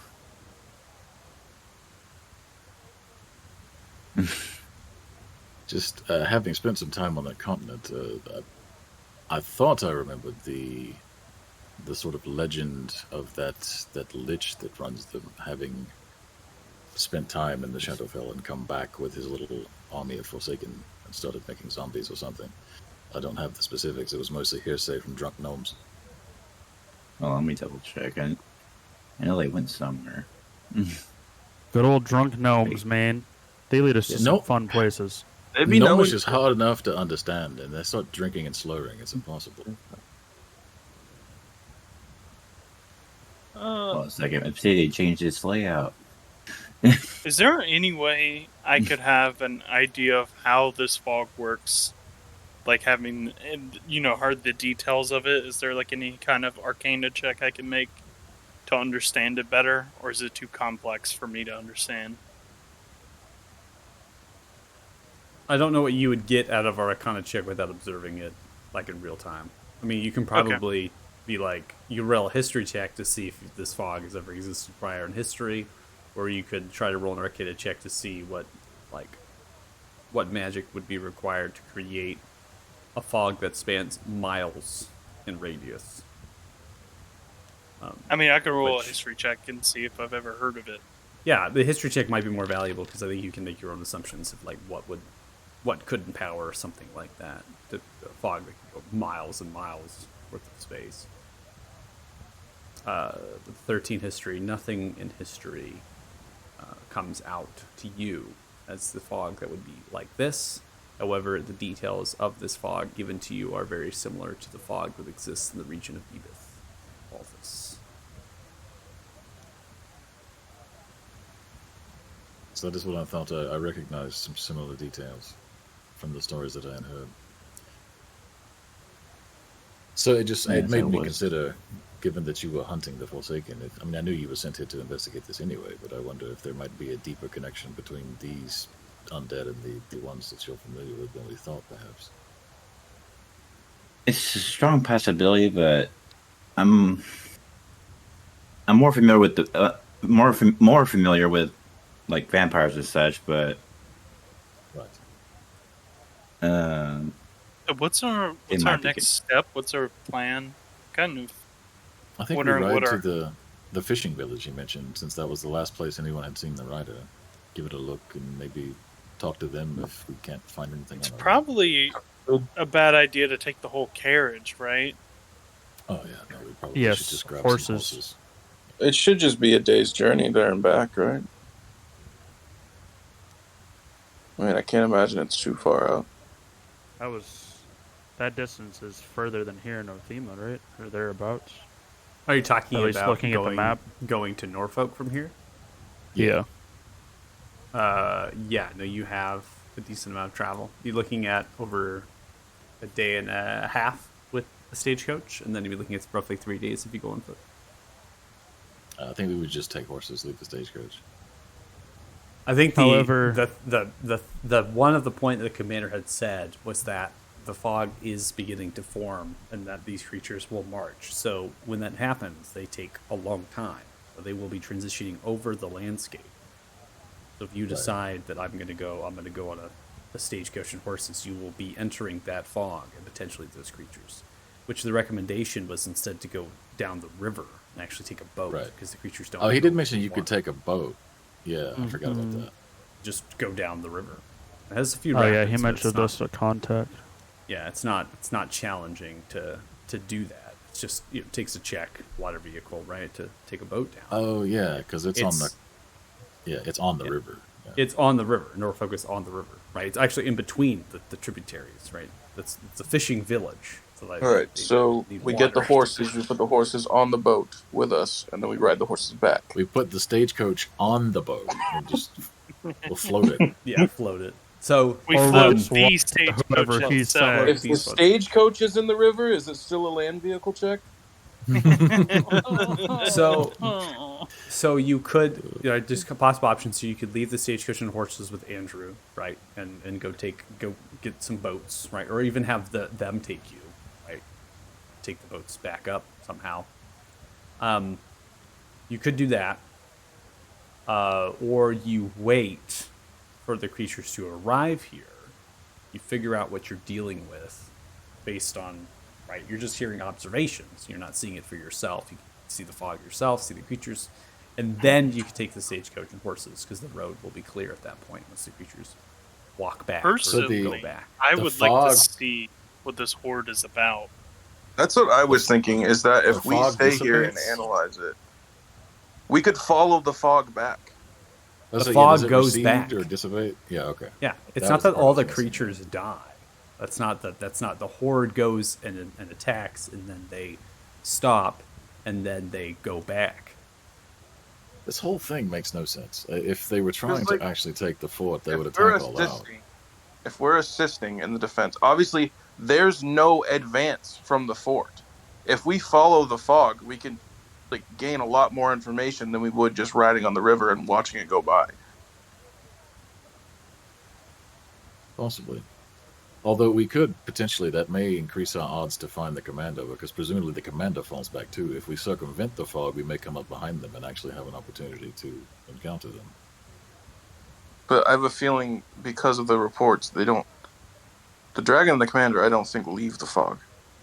So either way, we're going to be entering the fog. I'd rather, at least for this, so we can gain more information, because this isn't something we should just dive first into. Even though we made the pact, we shouldn't dive head first into this fog because I have a feeling it's going to fuck us up.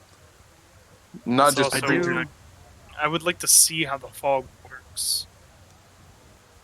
We have these There wind is one spells, other you could just- suggestion. A lot of you seem to be religious, I guess is the best way. Have beliefs. Of faith. Thrym was able to impart gifts on us I don't know if you guys want to spend the time between now and the fog asking for guidance. Just a thought. Like Pillow. Paylor, whoever you pray to, whoever Zeph prays to. You know, I have some ideas about people that I would like to reach out to, but I don't know that it's a good idea. Deities. Maybe the rest of us, while that's happening, can walk around and try to find some crazy people. Because it seems like with the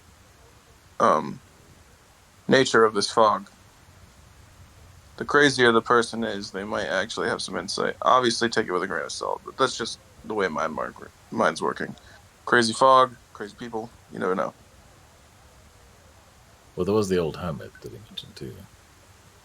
I suspect we're not going to get much more in the way of information from people, but perhaps somebody who suffered the fog would have something enlightening to say.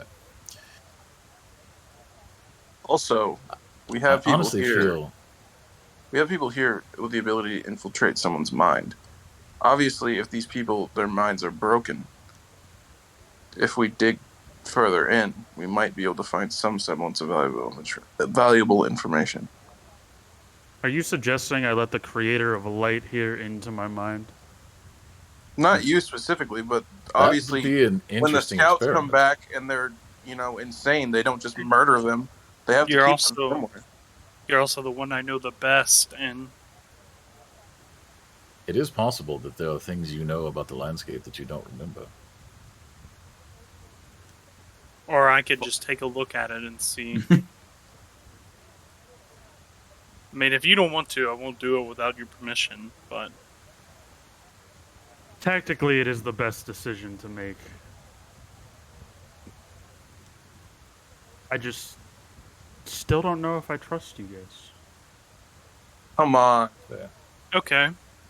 Well, Listen, if it wasn't for us, seeing you'd that, melt in the cube right now. well, let's do this then. Seeing that I'm going to go into your mind and see what's in there. You may ask me anything that you want, and I will answer it truthfully. And I feel like, that'll be the exchange of our darkest secrets. What's your parents' nickname for you? No. Imagine. Thanos just gets to start calling him Varvar. That would be a treat. God. That would be a treat. But yeah, I would. I will offer up anything you want to know about me.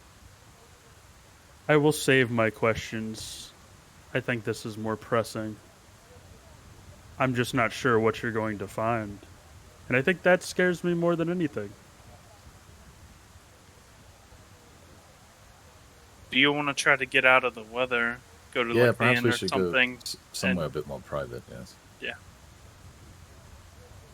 Light some candles, set the mood, Yeah. Light the candles, set the mood, baby. You gotta. I mean, this is Thanos. To set My the mood, you put the mind's candles telling out. me no. Yeah. My I think he has to body's see me, telling me which is the issue. Yeah, that is a problem. So, yes, I suppose we should go to the inn. I do have one question for you, Varys, that is not pertaining to you. Go ahead. So, when we were leaving Harak, there was talk of summoning a demon or possibly something from a similar plane to the Shadowfell, if not the Shadowfell. You wouldn't happen to have a way to communicate with something on the Shadowfell, would you? Like a sending spell? I mean, if I know who they are. yeah. I was more thinking a random one. As if there's going to be anything that can make sense of a magical fog around a undead army, it's going to be something you- from there. you However, think So you want to summon something. summon or make a trade with, make a pact. It sounds like a bad idea. I told you I had a really bad idea.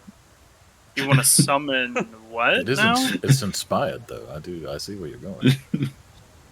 You want to summon Shadow Spawn? or summon undead, or summon a demon. Well, we need to be able to speak, otherwise it would be kind of. Yes. So likely a Feel like- demon more than anything. But I'm pretty sure that I mean, I've heard of spells. I can look at my tome and see if it has it in there. But knowing this tome, it won't have shit. to be fair, It's it just- has it. It just doesn't want it to give it to you. All right, it's just plenty hard to get. Oh, by the way, Just Mulder, along I the looked at my lines. notes. Maybe if you You were rub right. the cover and stroke the spine, it'll be nicer to you. Shut the fuck up. If you cuddle it the way you did Pelu, Give it all the love. Sure. spend the night with it. I mean, he spends That nights extra with long books every study night. That's session. nothing new. Show him your tender side, Baba. Dude, you guys are Wow. making Varys into the big bad. Like this is That's this what's is going to be your fault when he turns. It's the transition. I'm literally Okay. asking him to summon a demon. Can I It's fine. cast a spell on Tegan? Are you heading to the Lumpen Sub Tavern? Is that what I'm getting at while you're having Yeah. this conversation? Okay. Yeah, I think so. Yeah. Yeah. Okay. I just want to be sure. All right. So we're gonna go ahead and arrive there. Gonna activate that map for you. And then I'll give you a description of this fine place. All right, so a humble Staple. two-story wooden rock-walled tavern, single wooden planked rickety door enters in to the space. There is a straw-covered thatched area over the entrance, as well as kind of a corral. You can stash horses and other sorts. You've left your stagecoach and your horses with Andrew Templerot, and you are up near the entrance here. So I'm going to go ahead and unpause it and also stop the crowd noise. Rain's still kind of heading down. I'll start transitioning the noises. You can pass inside whenever you want.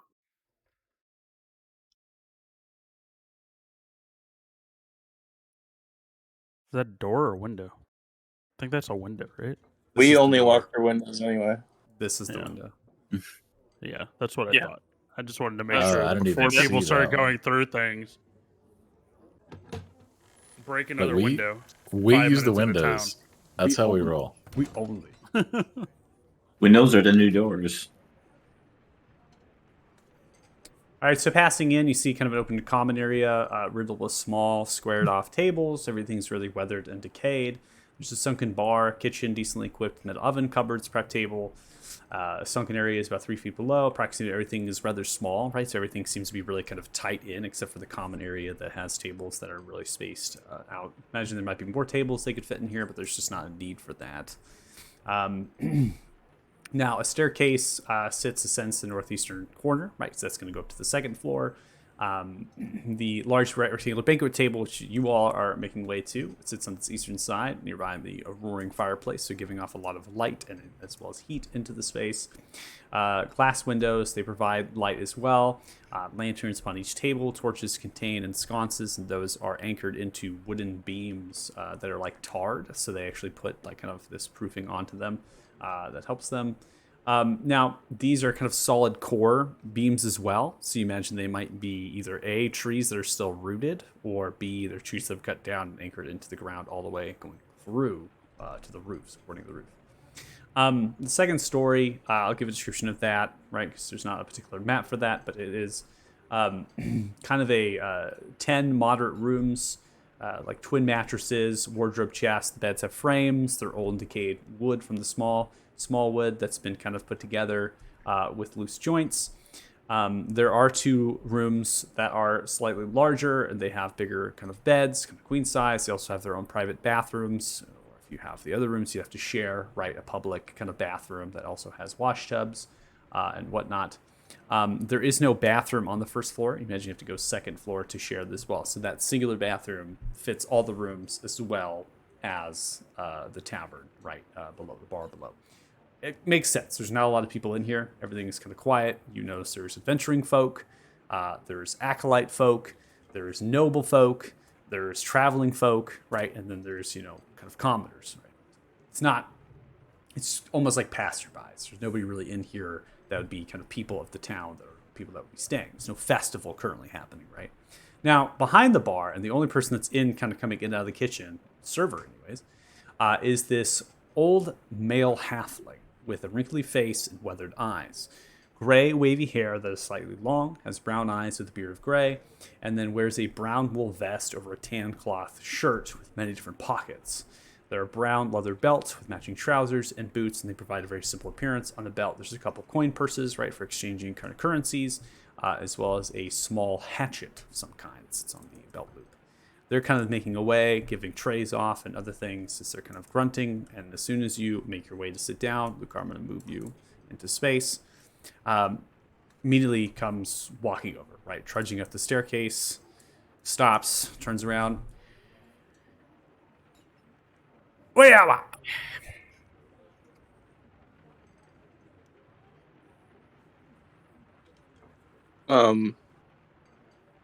Some food and drink would be a good start.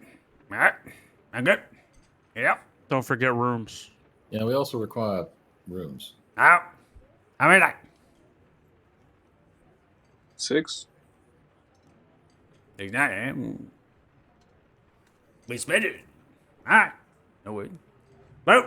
Drink. Move. Second night. Yep. Yes. This is- All right. This is the one your wife made, isn't it? Yeah. Stairs. Yeah. I'll be back. Goes to the bar counter, jumps on top of the bar counter, and slides off of it, and goes into the kitchen. Smashing of pots begins to happen, and the cracking of pans. Can we keep him? All right, Thanos. What are you nervous about me looking in, so that I can avoid that? He watches What you part while you of- sleep. I don't understand the beginning of my life and anything that happened prior to 3 weeks ago. Okay, so I won't look at anything past 3 weeks. Well, I mean, the problem is the thing that he's afraid of is the thing that we need to see. Yes. Okay. Well, I just didn't, because usually when you do this, you have their consent. You ask what parts of their mind would you like me to avoid. So, but I think the answer is all of it, but that's, again, kind of counterproductive. right. You go as deep as your mind can handle before it shatters. All right. Do we need to be ready to, like, strap one of you down or slay you if you... Immediately comes Good. back with a tray of meat pies, sets it down, begins to slide them across.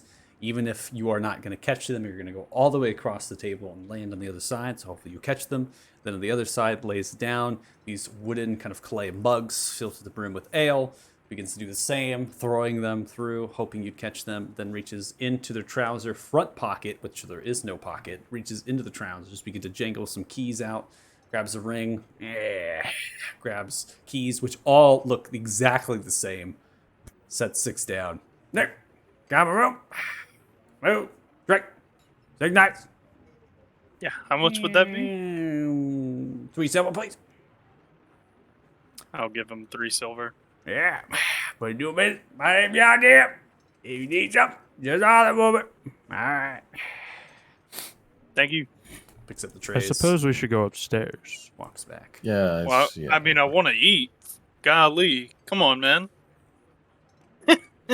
Meat pies are pretty Steak. good. Decent size. Not horrible. We can eat in the room. No, Didn't I we wanna eat- just eat at the commander's table? No. That was No hungrier than I am. food provided at the keep as well. We have food for days. I'm a All hungry of the dude. food. Do you know how hard it is to dive into someone's mind? You haven't seen the half of it. I gotta have food to throw up once I get I shot. say, yeah, I think you might need the drink more than the food. Anyway, If you haven't heard me screaming at night, count yourself lucky. But you're going to have fun. I sleep pretty hard, so don't think I've heard that. Can confirm. Anyway, so I'll down the drink and be like, whenever you're ready, just meet me in the room, and I'll go upstairs. I'll follow. Okay. Wonder how long he'll wait before he wonders if we're coming. I'll go to bed. I'll sleep all day. I feel Or like I'll this just is a pretty intimate affair. Maybe one of you strong boys should be up there in case Thanos freaks Yeah, out. I feel like someone should be prepared to restrain. Honestly, Actually, I just play. I have a pretty stronghold person. Maybe I should be the one up there. All of you are more than welcome. I'll just stay here. As you leave the table, voice from Yondir echoes out. You don't like my fucking pies? I'm carrying mine with me. I'm just kind of eating as I walk. Room I'll, service. I'll pick mine up with the mug and I'll just leave a gold on the table. God damn, dude, what are you doing?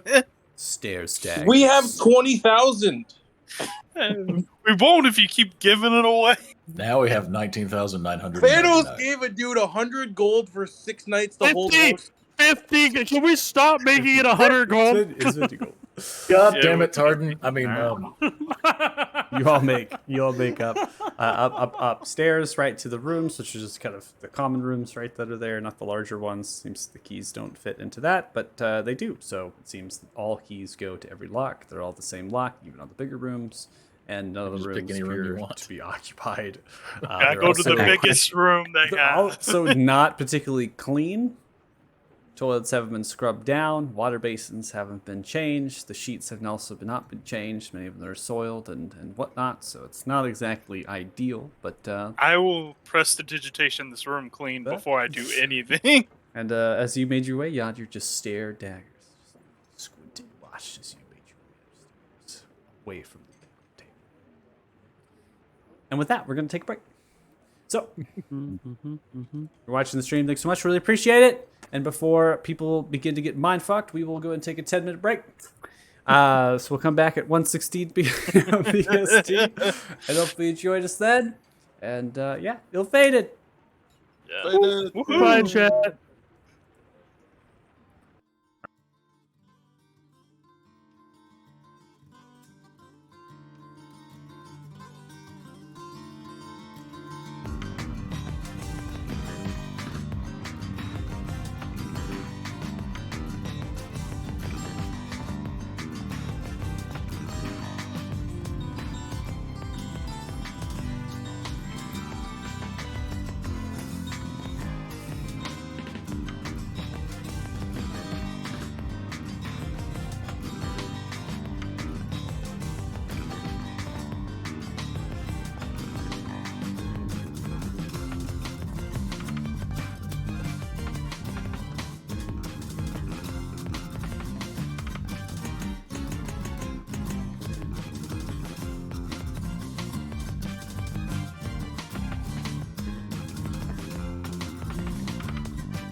All right, welcome back for joining us. Thanks so much as we get going for the second half of our session on this fine, beautiful Saturday. So, you all are upstairs. You have left tavern below, some of which have grabbed your pies, and you make your way into one of the larger rooms, right? Or the smaller one. Really doesn't matter. Keys are going to go to whatever. And Yadir didn't tell you what room. I you clean are. this room with prestidigitation before we do anything. Okay. I'm like, I can't do my work in the dirtiest space. I can't do this. I can't do it. Okay. But So then what is it that you're attempting to do at this point? So I'll pull out. Does this room have chairs in it? No, there's no chairs in this space. Neither Okay. of the rooms have chairs. There's Well, no I'll common area up here. sit crisscross the applesauce on the ground and be like, all right, Thanos, if you could take a seat, please. Thanos will kneel in front of Varys, kind of focusing on the haze that is his past. And I will cast Detect Thoughts and dive as far as I can. All right, you're choosing to fail. Yep. All right, choose to fail. Your mind is probed deeper, deeper, deeper, so deep into the fabric of Thanos' mind. Are you looking for anything in particular? So I'm gonna look through the fog of what he remembers and get key details on like landmarks and people we should worry about while we're in the swamp. So the first thing that I'll say is that the memories that you're perceiving through showcase this place as a beautiful redwood forest with ferns and other sorts of low-lying shrubbery, beautiful game animals striding of just like elk, deer, a couple boar, right? These things. They're plentiful about the space. There's also almost like a kind of like a beautiful stone fort that exists with these high stone walls and a gate that goes inwards and kind of a citadel of sorts at the center point. There's many different sorts of elvish children in there playing in the courtyard. There's a stable nearby, someone saying hello. So this is all there. And then when you begin to look, it's actually like an 8-foot to 9-foot tall palisade wall that goes around a bit of swamp, the blackish rock structure with a door. There's no children running around, right? There's little tents and campfires set up. These kind of gloomy, dark, kind of pale elves with shadowy eyes and bows on the actual palisade walls themselves are sitting around the fires. Underneath is a dungeon. It's an underground area with alcoves where they're laying out their bed mats and other sorts of things. Some of the memories show you, right, hunting down and chasing individuals that are monstrous creatures.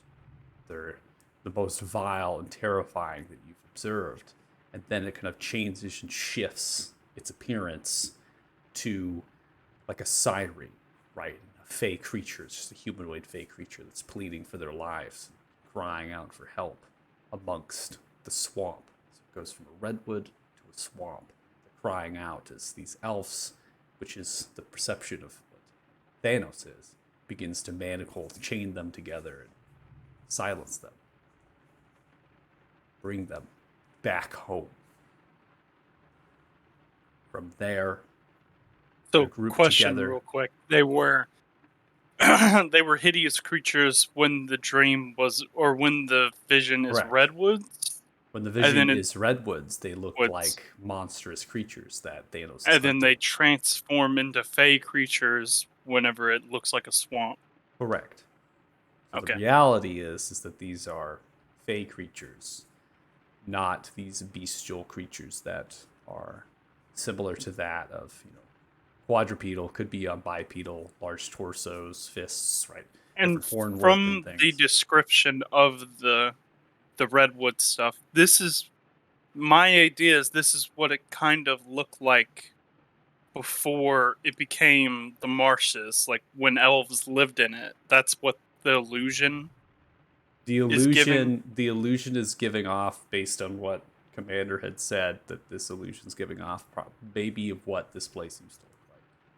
But Right. it's not Okay. wholeheartedly telling you that. It could just be an illusion of space. This could have always Right. looked like this. Okay. So the best interpretation that you can make from this is that they're grouping them together at the camp, just more of a camp, right? Less of a castle, more of like a little fort. They're grouping them together in shackles and chains, and then they begin to bring them to the direction, the west side of a lake. This lake is filled with acid, but to them it's just water. Beautiful embankments, creatures, bountiful elves playing in the water. They're bringing these fey creatures to the west side of the lake. Now, Thanos is not actually privy to that whole sequence. And the illusions, there's not really a change or a shift because Thanos has never actually seen that space as the illusion was broken.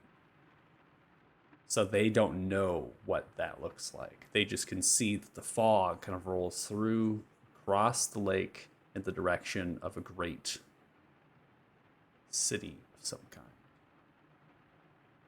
The city, stone walls surrounding it. It occupies the west side of the lake without reaching territories. That is what their illusion, memories are telling you, but it does not cross over to another vision of what the reality is.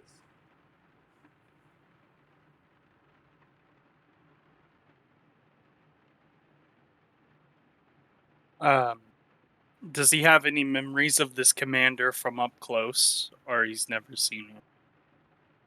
So the memories of the commander, as far as what they interpret information, is communications that have been overheard and observed when this commander was around them. It seems that this is a kind of armored figure with twisted stag horns on the helm, vines and brambles that uphold a crude plate armor.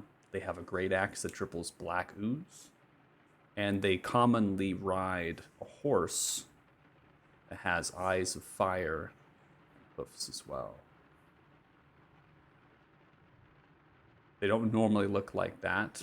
Obviously, Thanos, you've never particularly seen, right? You're bridging that gap. They don't normally look like that. Normally, they look like a beautiful armored figure, kind of mithril armor, kind of winged hussar-like appendages on the back end. The horse is a normal warhorse, barding a plate, mithril as well.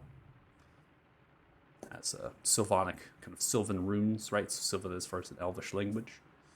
Traditional knight, it seems, striding into the castle, if you will, speaking to Lady Trillia, which Thanos, as far as your breaking of memories go, through the Sithek thoughts, is able to be observed as some sort of tall, hulking, purplish creature in reality, with druidic runes etched into their flesh of primordial, many bone trinkets.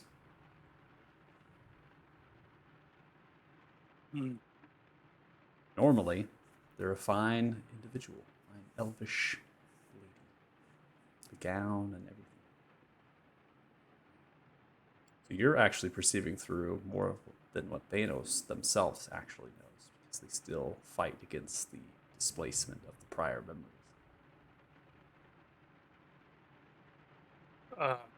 So out of game, is there anything else you'll think we need? Because I can't think of something in particular to ask. It would. So we have a location of this. Well, it appears to be a city, but it's probably less than that. This is your own your estimation. He mentioned himself that there was a separate camp that belonged to the commander, that he was forbade to go to. And that was the other side of the lake that he has no memories of, Right. right? Yeah.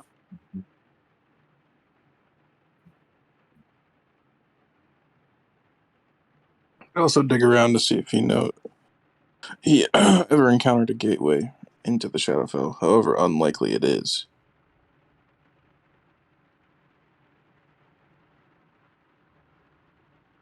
Okay.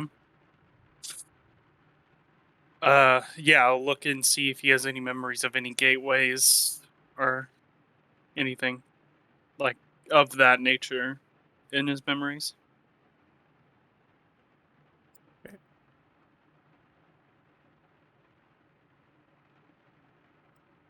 And also I need you to make a wisdom saving throw. I figured that was coming. All right.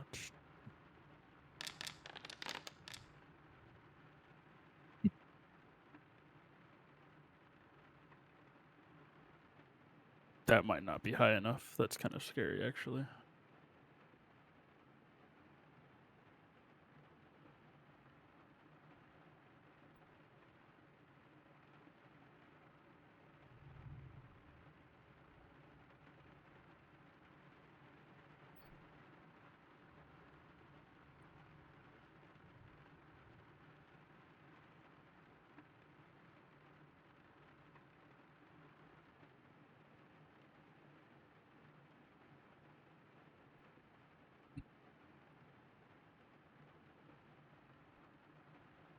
Take your time. Thanos' Barris, you eyes just goes killed Thanos. black. Tech thoughts ends, and your barrier begins to form about their mind. The eyes go black, and a voice emanates outwards from Thanos that's not themselves. So it just snaps me out, right? Correct. What have you to do with this one? The undertone begins to spread. Eyes continue to pigmented with black. The tendrils and necrosis begins to now sprout from the veins of their forehead. Also has a tinge of a purplish glow.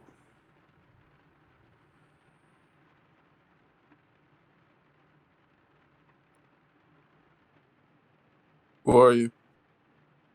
I am referred to as the Mind Viper, or the King of Dreams.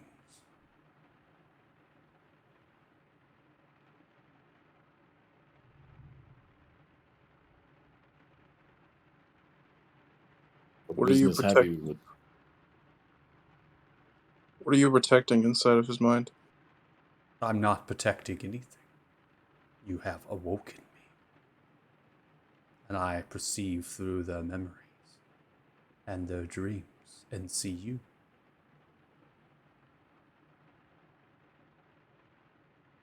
What are you doing at that? Why him? This one is born and gifted from their birth. It is their birthright to return home.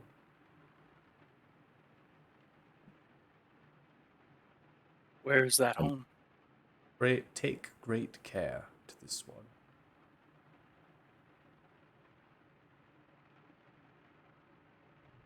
Perhaps I will see you soon.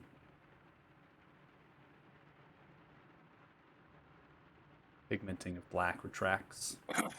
And Thanos, you're conscious. No memory of what just happened. So did you find any answers? I think before I say anything, I'll like put my hand on Thanos' shoulder and be like, I'm so sorry for everything you've been through. That's encouraging. And then I'll like kind of step back and say, yeah, I think I found a good amount. And then Does I'll the just name- I'll describe everything I saw to the group. Thanos, does the name Mind Viper mean anything to you? You won't find King that of in your Dreams. notes. That is Orsivus. It's the title. Orsivus has many different titles: King of Dreams, Mind Viper, Lord of the Netherdark. There's a lot of different titles that this deity has been given. Okay, but I would know that is one of them. You would know that, yeah. Okay. That is Orsivus. From my understanding, that's part of where I get my power. Well, good news. You have a creepy friend who lives in your head. So welcome to the club. What do you, what? Well, us and the spoke for you. Mind Viper have been acquainted now. No thanks to you. When I went to look into a certain part of your mind, our connection severed, and he took over and told us to take good care of you.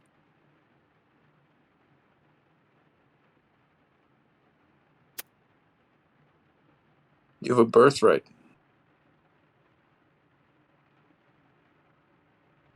Yeah, although if it's to return to the Shadowfell, that's kind of a shitty birthright, isn't it?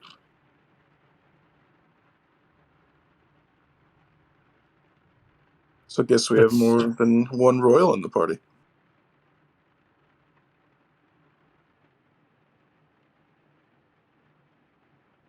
Yeah, So that birthright. connection still exists. To be fair, he wasn't particularly... Aggressive. Yeah, he was, seemed cordial enough. It feels like whatever Varys tried to see notified him, and it was like he came to a beacon, which was your mind. They said we woke him up, specifically. And that we might see him very soon.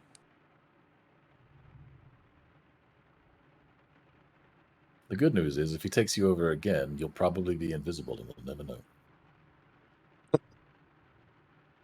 About 75% of the time he is, so... Dude, it was incredible how, when we went through your memories, how it would start off as this delightful place and then turn horrible, then delightful, then horrible. I almost don't know how to cope with all that. I can't imagine what it was like for you.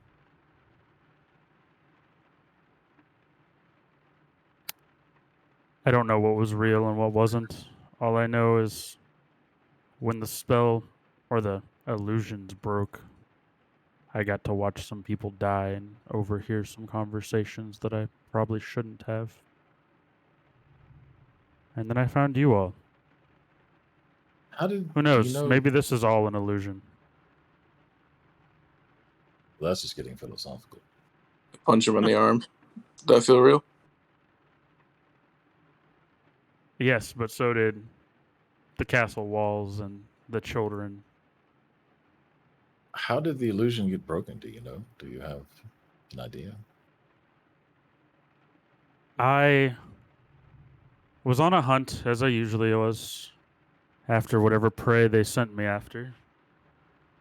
From time to time, I would take trinkets of my hunts. This one actually offered up a ring. So I took the ring before taking them back. Once we got there, that's kind of when the illusion began to break and things kind of began to come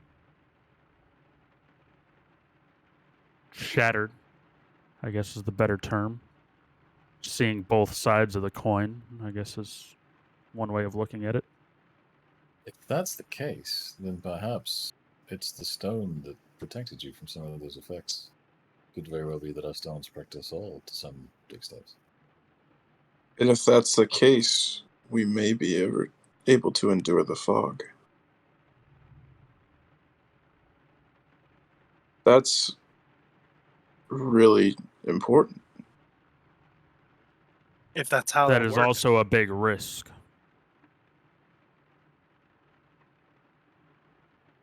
especially if you have awoken horse of us.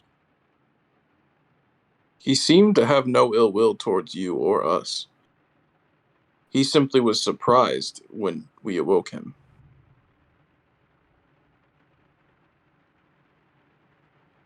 Is he the one that set you on this path of capturing things and turning them into zombies?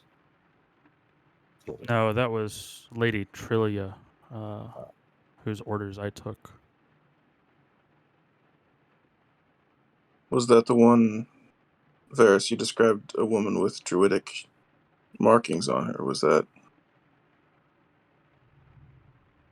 Yeah. But to be clear, I don't think it was human. It was kind of. She started off as that, and then would become something that was different. I don't know. It's hard to explain and hard to make sense of. Just gave Varys his first taste of hallucinogenics. She was Sure. quite beautiful and charismatic, and then was Then not. Then she was not. Yes. Thanos, obviously this has been a lot for you. So forgive another intrusion, but have your dreams ever shown you places specifically? Anyone's reoccurring or almost drawing you towards somewhere in particular? No, most of my dreams are trying to make sense of the both sides of the coin at the same time. If what I was hunting was what I was hunting, or if it was the Fey creatures. If the Fey creatures were... That's part of the issue that I have trying to understand is I know where things are in a general sense.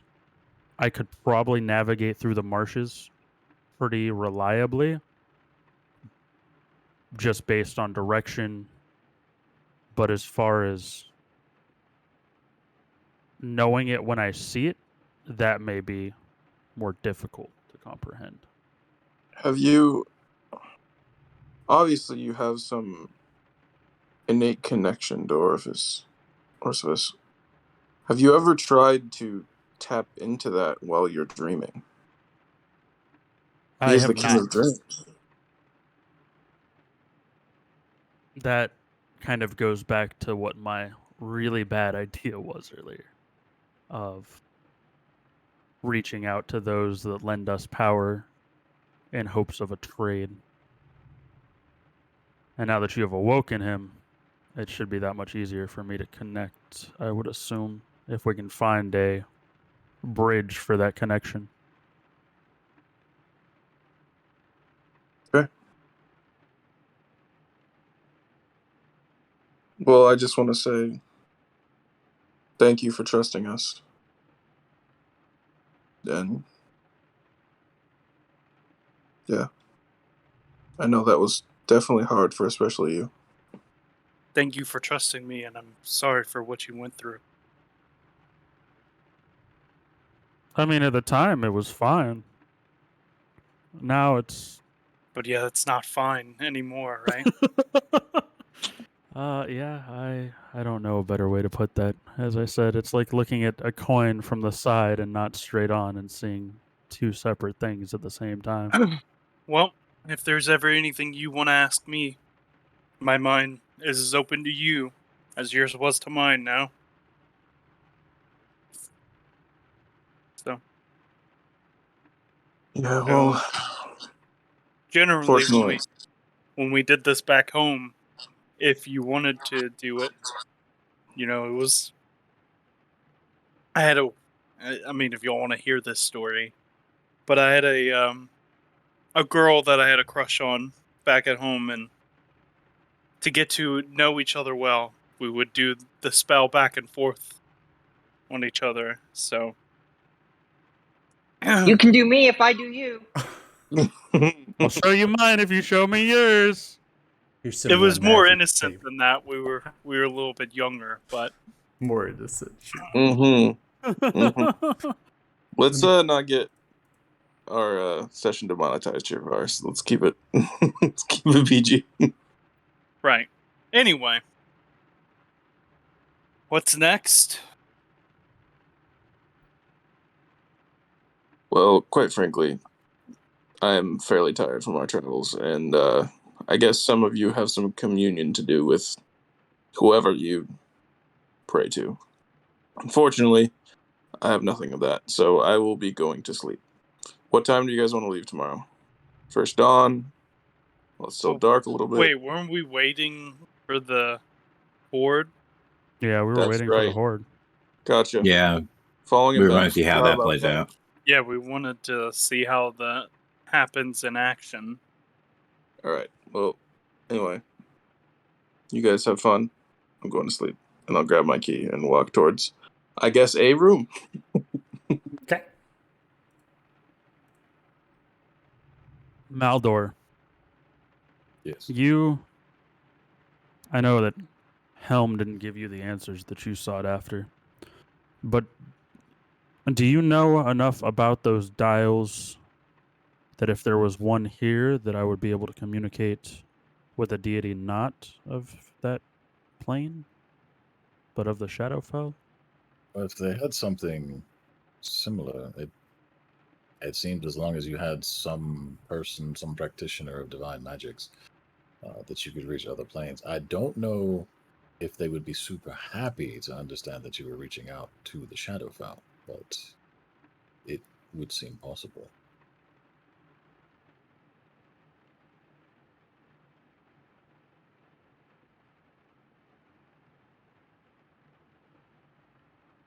But I suspect we would need help from someone with a connection to someone with that divine power. The priest did seem quite curious. He was open-minded, I suppose, for a dwarf.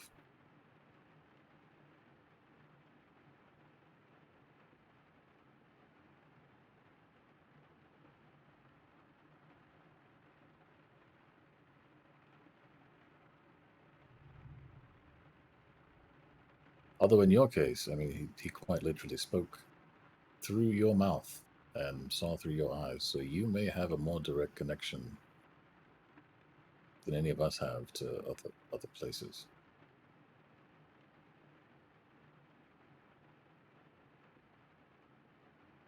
Perhaps some deep meditation is in order.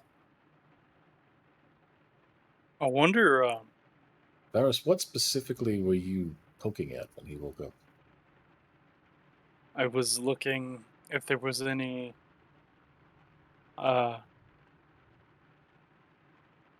gates in from another realm into this one that he So- had come into contact with. So perhaps trying to focus on the Shadowfell itself is your pathway to communion.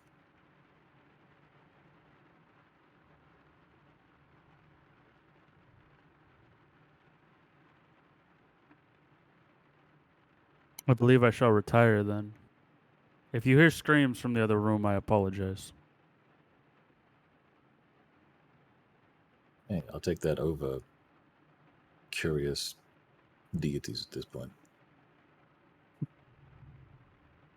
Thanos will get up and go find a room to begin kind of prepping to meditate. He's got a lot of curious things that he needs to figure out for himself. Okay. And I want to roll the Tome of the Beholder. You're gonna roll the Tome of the Beholder. Yeah, see if I can. Summon demon. No, I want to look for the Find Familiar spell. Find familiar. Here we go. Coming through. Let's go. It's there. Hey, Look at that. Okay, well, I'll use this downtime to copy that into my spell book. Okay. Is there anybody doing anything in particular at this point, or is everyone just kind of resting in the Lump and Stump Tavern? Pretty much just resting. Yeah, I think Yeah, so. I mean, Yeah. minus focusing. I'm gonna focus kind of on that connection to Orsiphus, and then at some point focus on this weird ring that broke the whole illusion. Gotcha. Okay. Depending on how those play out. Okay. So you're focusing on what first? First, it's going to be the connection to Orsiphus, seeing as how he just spoke through me and I wasn't aware of it, and that one, both upsets me, and two, puzzles me on why that connection is still there. If the connection, or if the haze and the illusions are broken, how is he able to, still connect to me? Okay. Go ahead and make a wisdom saving throw.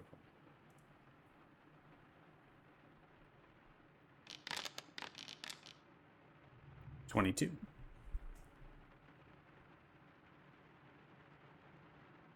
What is it that you want? My friends seem to believe that you have some use for me, no ill will. What is it that you seek from me?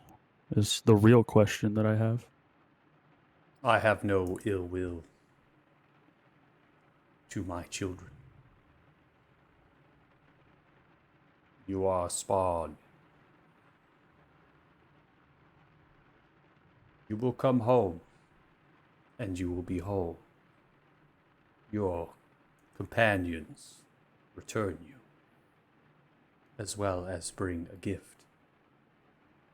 Something that will go well to the Lord of the Netherdark.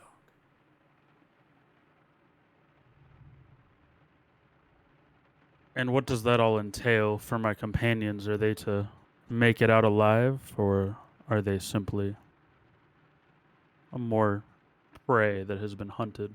That's entirely up to them. They are immune, as you are, to my abilities of divination. We are only talking because you wish to come home. And you're curious. I wish to understand the past. I feel like I just started living. Were you not happy?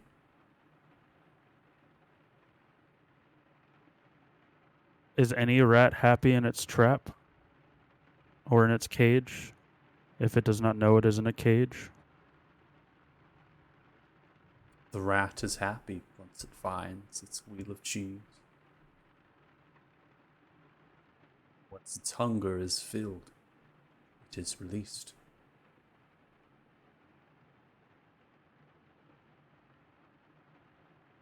I suppose we shall see what home looks like when I return. Suppose so. And I'll go ahead and end that connection there. Okay. It's creepy. Wants us to bring something.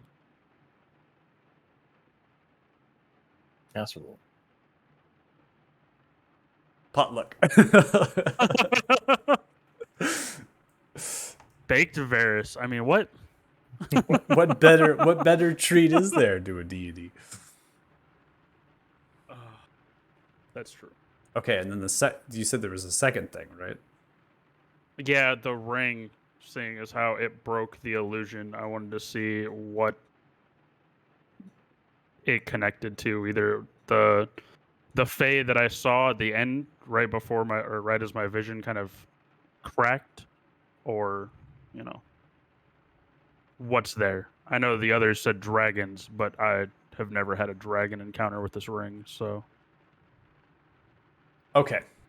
So you're focusing on that to try to connect with something. Yeah, on to the see other if end. Yeah, essentially, if there's a deity or something that broke, whatever could have broken it, whatever, connection is there. So, Go ahead and make an intelligence saving throw. oh, this is where it die. 15. As you reach in and you attempt to establish a connection with something on the other side, nothing happens. I'm curious. Okay. Then yeah, at that point I would just retire for the rest of the night For the afternoon. Yeah, we're not or quite the there. afternoon. Yeah. We can fast Afternoon. We're Yes. fast tracking. We're fast tracking. Here we go. Early party. Early party. The bird gets the worm. But yeah, while that downtime's going on, Looking can to I eat get breakfast tonight. the 10 gold required for the find familiar spell that it consumes, and have all the material components? Varys is going shopping again. Because it's Trying Gotta- to char- buy fine incense and the it's the charcoal, stanky cabbage for it. incense, and herbs. If I can find that within the Yeah. town. Totally. No worries. You're able to go into the farmer's market. It's still running. Runs into the late afternoon. They're kind of packing up the stalls. You're able to find all that you need as far as the material components. No worries. And then I guess I'll cast the find familiar spell and have it in the form of a fayish hawk. Okay, so you want a hawk? Yeah. Faux hawk, if you will.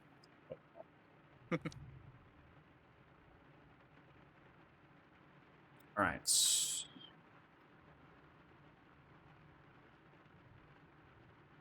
Dude, this rain on the rooftop is a vibe. I'm like, Uh-huh. crazy right now. It's good. It's so good. I thought there was raining literally on my roof for a Yeah. second. I was like, oh yeah, that's right. I had Yeah, I the had to other. stop and think. This I live is in the really desert, good. so it was weird. Okay, so this familiar is going to take on the same stat block as a hawk is concerned. Listed on there. Since it's a CR0 creature, takes on the same kind of stat block as that. Do you have a particular name that you would like for your familiar? Alexander. Alexander?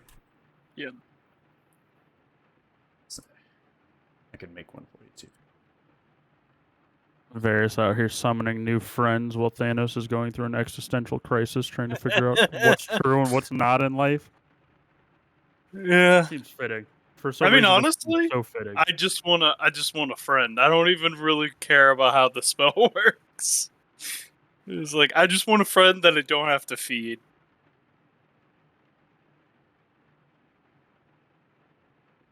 So it only has 10 feet of dim because hawks cannot see in the dark. Just FYI. Mm-hmm. Figuring permissions.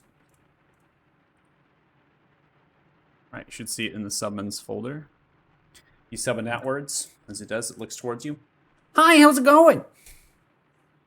Oh, he can talk. Hello. How are you, little friend? Well, you summoned didn't know me, you- so Yeah, I didn't know you could talk. This is my first time ever doing this. fuck. You don't think I talk? I talk, all right.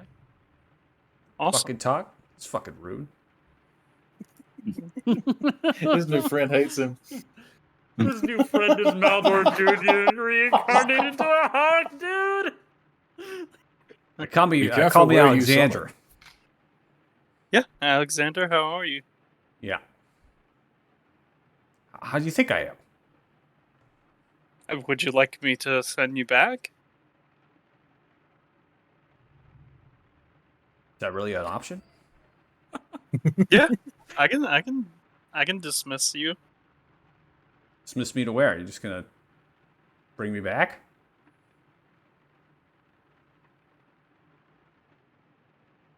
This is so weird. I'm just fucking with you right now. Come on, Varys. I'm All right. here for your service and your bidding. Thank you. You're welcome. What the fuck do you want? You want to meet the rest of the team? Oh, I thought you wanted, like, you know, me to fetch you some spell components there, or I can rub your back a little bit. Albeit I don't have hands, so that's a problem. Yeah, don't need that. Don't need that. Don't need You know that. what you can do though? Mm. Is What's can you fly around and see if there's any undead in the area? It's really fucking specific. Yeah, I mean it's a vague command, but Yeah. You just fly around looking for undead? Yeah. Well, what do you want me to do when I see them? come back and tell me. Oh, you want me to come back and say, hey, there's undead? Yeah. Do you want me to tell you where they're at? Yeah. You want me Of to tell course. you how many there are? This is yeah, I our guess problem so. here, Ferris. You got to be fucking more Ah. specific. I can't All just right. fly around looking for Here undead we and come go. back. Here I we go. saw them. I've never had one. I've never had a familiar. Oh, so, this is your first time? yes, Yeah, I'm it sorry. shows. It shows. Okay, all right, Alexander. Here we go. I need you to fly around and look for undead. And if you spot any undead, I need you to come back to me, tell me where they're at and how many they are. Nah. Gotcha. I like Thank this. you. You want to open the fucking window for me? Yeah, I got you. Thanks, appreciate it. Flies up. I don't got hands, so I need help. Why does everything hate me? God damn! Sorry if you hear a leaf blower. I think that's what the party was missing, a team mascot. You know, we had that power vacuum since Maldor Jr. left, and It's there, and now we got it back. Now we got Alex the asshole. Sorry if you hear a leaf blower. I have my blinds open. That's Alexander This bro, being this a leaf dick. blowing, literally has mulch and bark, and they're leaf blowing it. I have no idea why. It's just completely ridiculous. It's so many levels. Anyway, Yeah, well, at least you didn't get it insulted by a hawk today. Yeah. Can't be as bad as that. can't be as bad as that. All right, so Alexander is flying off, and I'm clear of how long this is going to take. So they're just going to go off and do their thing. What is everyone else doing? is it morning at this point, or like have we woken up from our sleep? Well, first off, it was Sleep, midday, right? and now it's afternoon. Yeah, that's what I'm saying. We haven't done enough. We haven't done enough to comprise. So I mean, allowing people still to have a chance to do what it is they want to do before they set in for bed. I mean, we have time. I can continue to advance the clock. That's what I mean, I could tell you what I want to do, but I think Tegan is good for the day. yeah. I think if we're killing time to wait out the attack, Maldor's gonna, like, without any sort of permission, just go start training these damn farmers who are dumb fucks who are gonna die, and try to, like, maybe make it so they don't all just instantly die. Oh, so you're gonna go train? Yeah. I like it. Okay, so you're gonna go off and try to train them. Okay. So you make your way in. We'll do this theater of mind. There's no reason to transition to that. No worries. So you make your way in towards the crowd as you're kind of pushing in. Make it a large crowd. Some shouting going on. Let's see.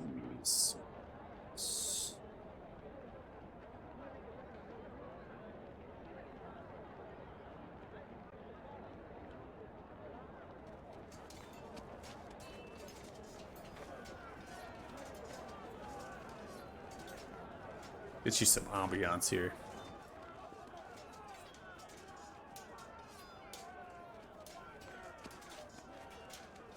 Okay. Pushing into the crowds or kind of yelling orders and stuff, you come in the direction of a third commander. It's a tall, 7'4" half orc, a braid that comes down, incisor tucks that pokes out, slightly darkish towards black from green skin, has different scars upon the face. He's wearing a piece of breastplate. It seems to also have a mixture of chainmail riddled within, and has gauntlets. They have a battle axe on one side, and then they have a short sword on the other. You kind of approach, yelling out orders. Turns and looks in your direction. Ah!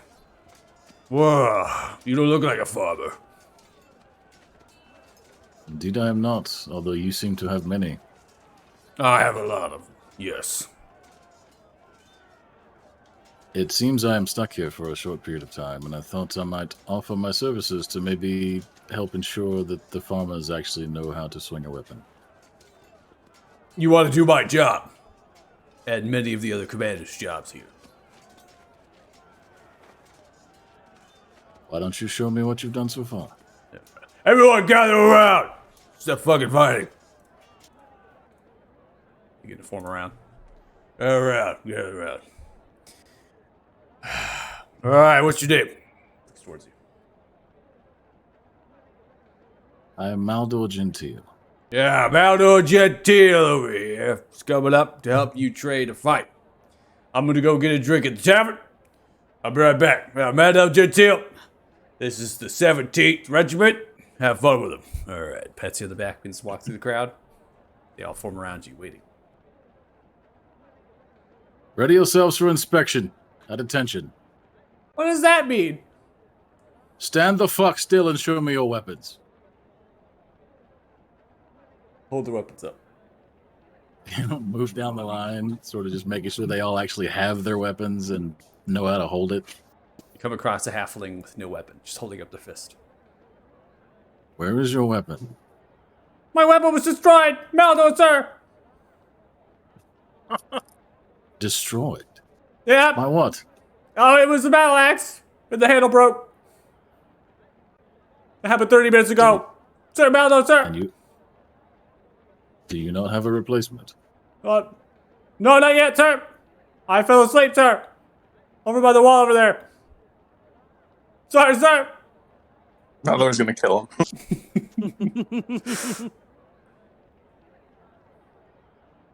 If you are ever without your weapon, especially if you are asleep and vulnerable, you will die. I don't want that, sir. Please don't kill me, sir. I'm not going to kill you, but somebody else bloody will if you don't have a fucking way to defend yourself. Go and get yourself a weapon. Yes, sir. Yes, sir. Pushes to the crowd, runs away. All right. What have you been training? What is your formation? What are your tactics? You, speak up. We climb up on the wall. We fire a crossbow. Holds up a crossbow. So is everyone here a ranged regiment? Well, we all come from the same part of Ismar. It's just to the southeast of City of Stone, Luda. I see. Very well. About face and ready your weapons. I'm going to provide a target and I want you to hit it. Well, what does about face mean? Turn the fuck around. All right. Well, they turn around. He will summon the echo about 15, 20 feet away from them. The fuck is that? Do not hesitate. Fucking kill it. Try to load their crossbows, so they pulled the heavy crossbows out. Only about 16% are able to load and fire them in time. Then a minute. That is pathetic. Do you understand how many of you he could have killed before you even fired a shot? I don't know. I'm sorry. Sorry, Gentile, sir. What you too bad? Dude, these kids. It was undead ever make it through the front door. They're all fucking going dead. down in 20 minutes. This whole fort's done in 20 minutes. Remember when you asked if we were going to siege the keep? Yeah, we could have done it in like 3 rounds, apparently. Pretty much. That was his suspicion. That's why he came over to check this out. You all need more training than we have time to perpetrate. Go over to the range. What does Fire perpetrate 100 mean, sir? Shut up, I'm talking. Okay, Fire sir. 100 rounds. You have 2 minutes. Fire For every where? round at your targets. Okay. For every round you do not fire within those 2 minutes, you will receive a lash. Apologies, Master, sir. We weren't hit before. We've never been. What is? It's not something they do. And that I'm is already why you're started. all going to die. Now go shoot your weapons. Okay, Malmo, sir. Begin to fire off. Punk, punk, punk. Straw Master. thatched targets and scarecrows that are anchored into the wall. Fire off. As they're firing it off, they're complicated, reloading, some of which jam, having difficulty. Begin to help each other out, trying to reload them, and continue to fire off. After several minutes have passed by, you notice that only about 10% have hit the mark, at a range of roughly 30 yards. If only you knew a ranger. Right? But you continue. We don't need to do any more roleplay unless you're all like getting a massive kick out of it. I am very entertained right now. we can do this. We can do this with the rest of the session if you really want to. Tie your shoes. I think only the second phase of this is just the echo just constantly popping up behind them to force them to do it under pressure. All right. No accidents happen. A few broken triggers. There's a smith. There's many different kind of straw thatching kind of covered areas where the smiths are at, right? These little pocket kind of shelters that have been constructed. So that's where they're getting weapons repaired, kind of things are being made.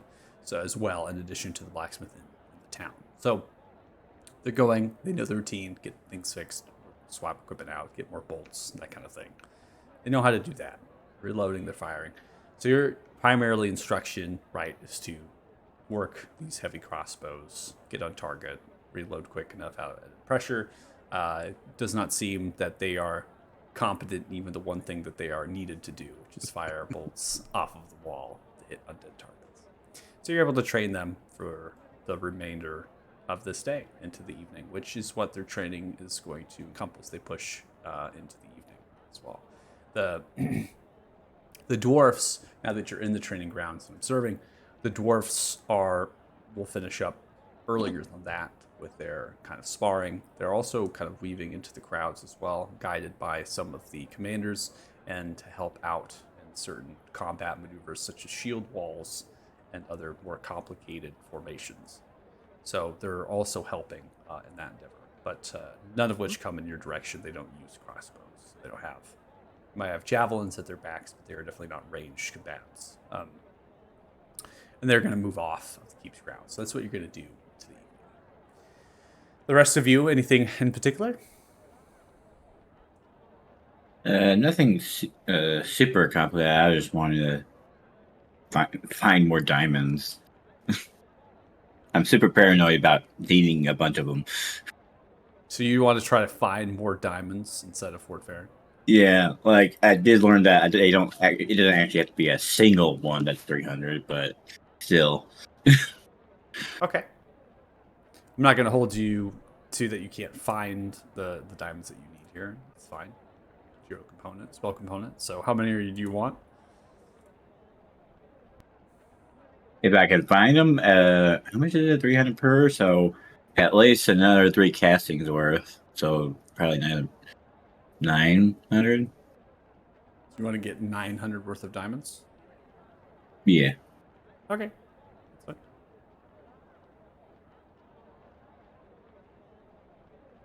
Does Alexander come back at any point throughout the day? Never. He's just Alexander's dead.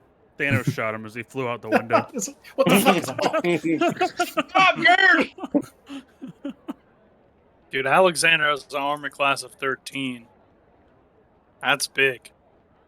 Diamonds in your inventory. Thanos has a- Thanos has a plus deduct 13 to your hit. rolls somehow. Eventually, Alexander is going to return. Pecks at your window if it's closed. If not, flies right in. No, I left it open. What's up, bitch?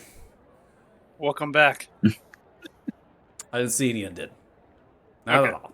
Nothing. That's gonna be all right. Yeah. Don't worry. We all make mistakes. Takes the wing and begins to pat you on the shoulder. Thank you. You can do whatever you like for the rest of the afternoon.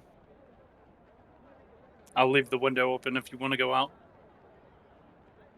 Oh, I appreciate it. Found to find a couple of females out in Smallwood. takes themselves out to the window. See you later. Takes flight. I can put my vision through his, right? You could. Oh God! The question I is, want to Whoa. see. What? I want to God. see where. up to a Okay. certain point. Up to a certain point, you can't see them at the small one. You can only do it. It's 100 feet. Yeah, you can't go Okay. that far. Can I talk to him with an Telepathic- unlimited range, or it's no. also 100? It's normally in telepathic communication, which is what we're referencing, but in real time with voices. I mean, you could just you can't bamf do them that out and bamf at them back. infinite though. range. You can. You Okay. can dismiss them and emerge them immediately to you. Okay. This is gonna end up for some funny fucking moments. If he's just allowed to roam free whenever you need him, you just bamf him out, bamf him back in. Yeah, that is definitely what I'm gonna do. He's not a tool. He's a friend. He wasn't very nice to me, but Yeah, he's don't tell him that. Free range familiars. Free range familiars. God. Oh, he's free range. Why did He's I gonna taste summon- great when we fry him. He only has 1 hit point, and then he disappears into smoke. Thanos doesn't know that. Yeah, I'm gonna tell you that. I'm telling you that You have now. to eat it quickly. It's like a hot tartar. Maybe we just eat him while he's alive. You know, that's fine. Wow. That's No. 1 hit point worth of bite. It's like Yeah. I was flying around and some asshole in a bat costume started to shoot at me. There's just a bat chasing a hawk. He said, have you ever heard of the phrase edgelord? That's what this guy is. You ever heard the phrase edgelord? You Where I clearly come from, understand a bunch- why he's an edgelord now. Okay. Oh, The man doesn't know what's true or what's not. He's just here. He's just vibing. It is definitely not a phase. All right. So eventually we get towards the evening. The commander has returned. This half-orc didn't even give you their name. And after you're trained, the 17th regiment, as they coined it here, you can name them anything you'd like at this point. They're all kind of following you and taking orders from you and represent you as their leader. So you can name them whatever you want to at this point.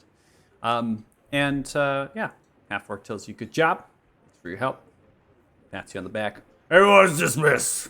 Good job today. Good work. And passes and goes into the keep. It starts at the top. They're all incompetent. The regiment starts to disperse and they stop and look towards you instead of dismissal. Yes, at ease. Go rest. They walk off, disappearing as the crowd now begins to fan out. I'm brought back into the tavern here. The tavern itself has more of a crowd coming through, so this is kind of when the tavern, fills its bar role, so to speak. The crowds themselves getting louder, more boisterous. A lot of the actual Gilgal soldiers, dwarves, are in here, occupying many of the tables. There are more adventuring folk, passerbys, travelers, commoners. I'll showcase the lighting in here. It's not very great, right? It's very dim, very dark. It's mood lighting in a way. And then Yadir is the only individual. There's no additional servers. Yadir is running around, showing very strong stamina for how old this halfling is. Throwing meat pies and other sorts of ales and water around. It's pretty much the same thing. What you had for lunch, it's the same thing for dinner. Pie. It's only 2 dishes that Yadir makes. Meat pies and stew. so you're gonna get one or the other. That's kind of happening as far as they're delivering out. Obviously, fresh baked bread. They still make their own bread. There's other things that they accompany as well that you can order. But yeah. So, anyways, yeah, you're just making through that. So, eventually, Maldor, you heading back from the training grounds. If you're heading back to the tavern to get a night's rest, you'll head back here. Obviously, and the rest of you for dinner time, you'll most likely come down towards the banquet table, which is relatively unoccupied. There's not like large groups of people coming into the space.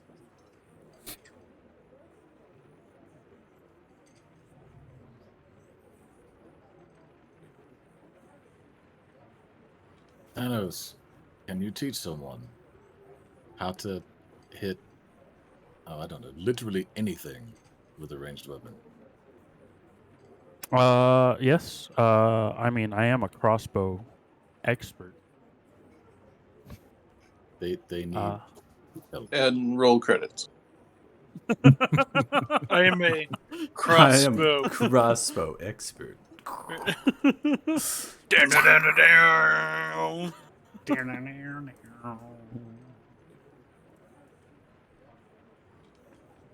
Do you want me to go with you to the keep tomorrow? Is that what you're asking? Yes, I think it would be beneficial. Perhaps if we split them up, they need help actually hitting things, and then also just formations and manipulating their weapons. There could be. So, hear me out. This may be a dumb but advanced strategy for them. We buy them extra time to reload the crossbows by having one load them, and then they pass the loaded one to the person that's going to shoot. And the person that shoots, so that way only half of them have to know how to hit a target. That's a good point. I was going to have them fire in waves, but this way we only have to teach like half of them to actually hit anything. We do that. So the fallback line, the loaders, also keep a loaded weapon with them. And in case of emergency, the shooting line drops, and they all fire blindly at once, the blunderbuss maneuver. Mm-hmm. We have a plan. Right. We have a plan. Would y'all like to meet a new friend I found? Another You have one? someone in your head, You- too. No, y'all could see this one, and I'll Is bamf this him one an out and then adult? bamf the hawk onto my arm. Hello, guys. This is Alexander. He looks tasty. What the fuck did you just say to me? Oh, it fucking talks. Yeah, fucking talk. Like kissy now, bitch. Tegan Hmm? starts You want some of dying. this? You want some of this, huh? Peck your eyes out. You're not the see this- first animal that's threatened to bite me. See this You claw? won't be the This is last. true. I'm gonna cut that tongue out too. Holy shit! I'm gonna scratch Alexander under his chin. Be like, it's okay. They don't understand. I think the bird is edgier than you, Sean. Mm-hmm. He's also cooler. Wade. Hey, Alexander, do you want to replace the creator of Light here in the party? We may have a new opening shortly.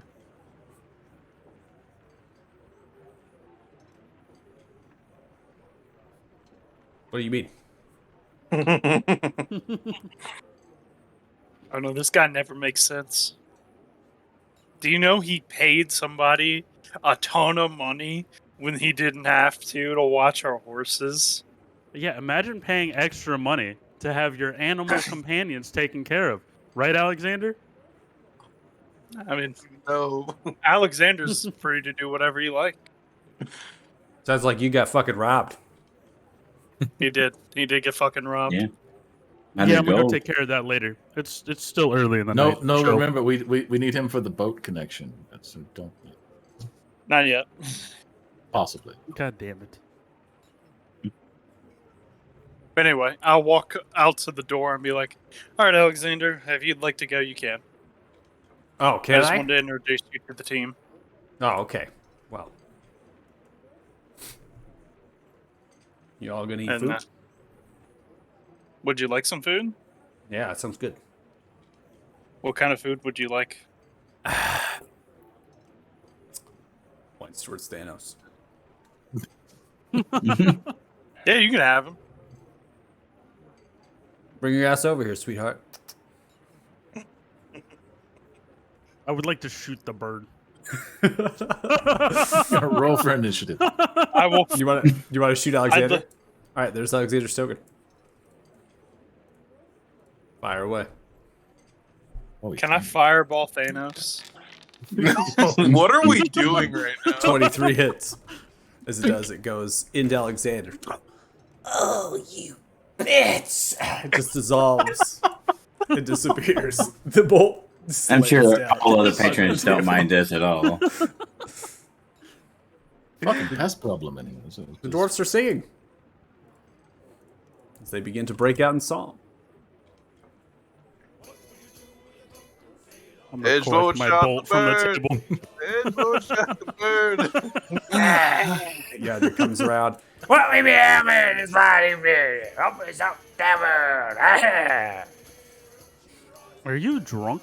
No, I'm not drunk, but I'm getting there. What we having? Do you have I got meat you pie. you have a bottle for special occasions by any chance? I got a bottle for a very special occasion. Oh yeah. I'm afraid to ask. You want it? How much? Yeah, I just can't afford it. While boy. while Thanos isn't paying attention, can I hit him in the back of the head with my staff? Alright, go ahead and make a swing with your staff. Sneak attack. Varus suddenly has 12 levels in Rogue and one-shots Thanos. Yep. Across the swing, 5 is a miss as Thanos ducks the head down. Damn it, I'll be fighting in my tavern unless I can join in. Pulls up the hatchet. Takes it, bam, right into the table. Splinters a chunk off. I'll duel you for our tab tonight if you want to have a little fun. Do me? You. Begins to pull back the cufflinks of the shirt, revealing chiseled and sculpted muscles, riddled with veins. As veins begin to pop in the forehead and the neck, swelling of the muscles, breaking buttons on the shirt. Well, I do. I win, huh? What do you What want? is this? What does this guy ever say, dude? I'm a coin you throw it on. Huh? How much coin do I have left? Let's see here. Do not tell anybody how much money we have. I'll give you 50 gold if you beat me in a duel. 50 gold, eh?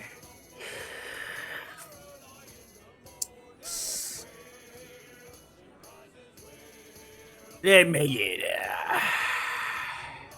solid 500. I'm feeling rich. He can't play. He's a retired level 20 rogue.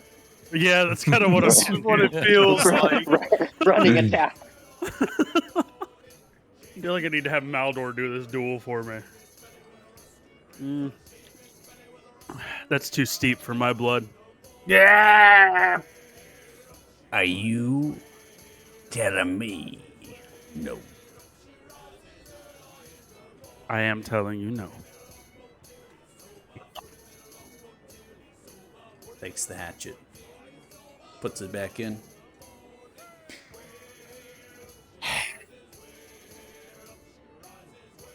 Do you want food and drink? Yeah, for the whole table, please. That'd be 15 gold. Actually, you know what? Make it 50.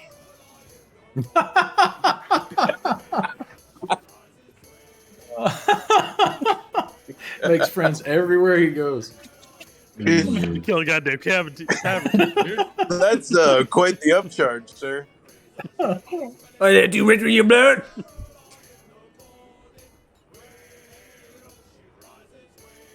I'm not even going to pretend like I Yeah. understood that. Bucket top. You got shit set. Where you go? Put it on the table. Get your pies and hell with the rest of that. We are absolutely not paying that much gold.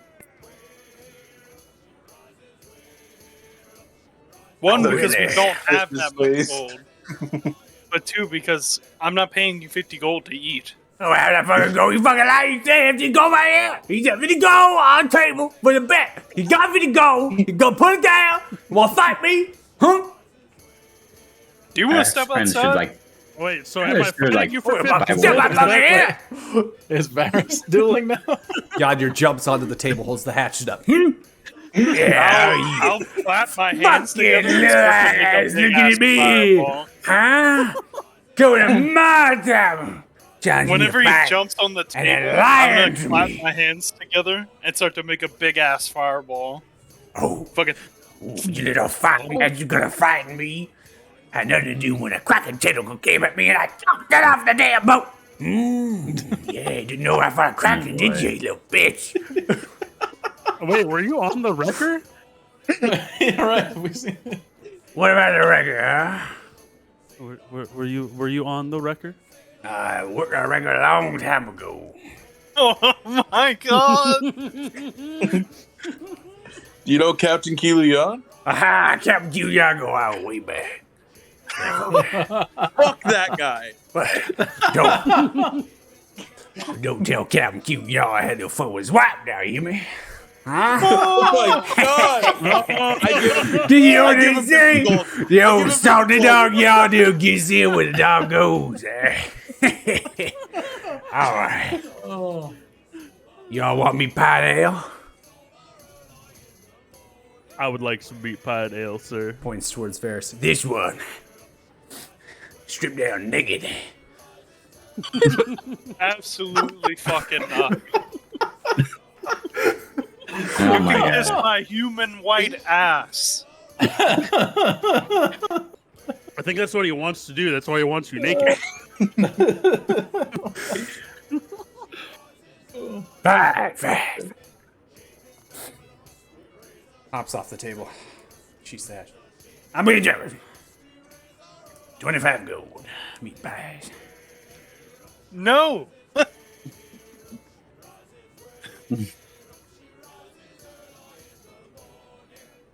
Yo. No. Well, fuck you then. Ah. Walks up. Continues to serve other people. What a businessman. What the hell? I love this guy. This whole town is insane. This is what happens when you're under siege by undead for a year. I'll burn down this fucking tavern, I swear to God. This dude is going to kill Damodar for us. We don't Varys burning this tavern down probably raises the property value. Yeah, did you see that fucking bed?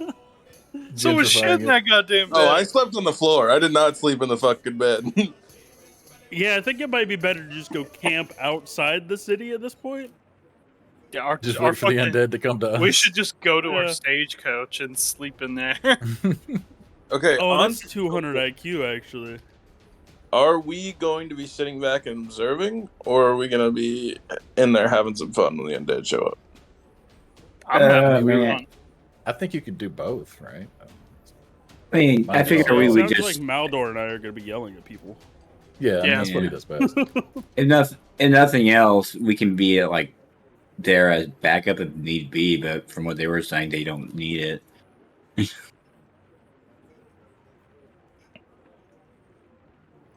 Yeah, we should just sleep in the stagecoach, man. Can You I just want watch somebody the- to cuddle up to, huh? Can I like Man, watch? that tavern scene's got you all hot and bothered, huh? Like, can I watch the bartender guy and see how and just try to get an idea how much he's charging other people? How 5 silver. How y'all doing? Good to see you in here. Oh. Hello? You all got food and drink yet?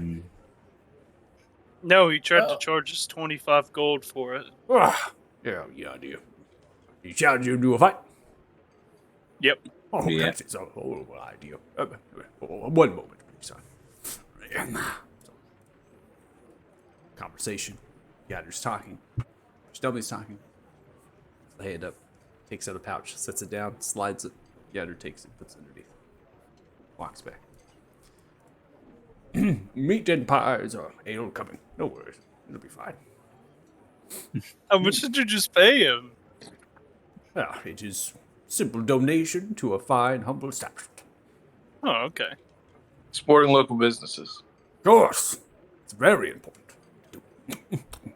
Well, I am ready for food. How about what you are? I'm hungry. How'd you all like the town today? It was fun. It's a good time. Lots of fun. Oh, things. we are in a town.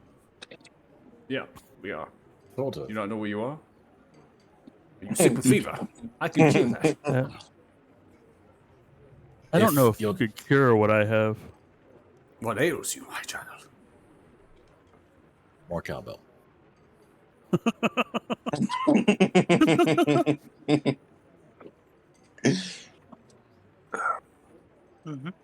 I believe I gotta that's better. ask. Yes, go. Distract him.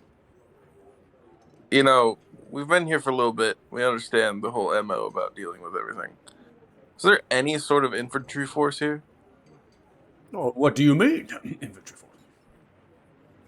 Like, Paylor forsake, if the undead somehow breach the outside walls, is there a force ready to meet them at the gate? If you're telling me that the undead breach walls, is there a force to meet them at the gate? Of what gate? I'm very confused from your question. If the undead get in, who's dealing with it? Oh, I mean, the fine soldiers in Fort Farron.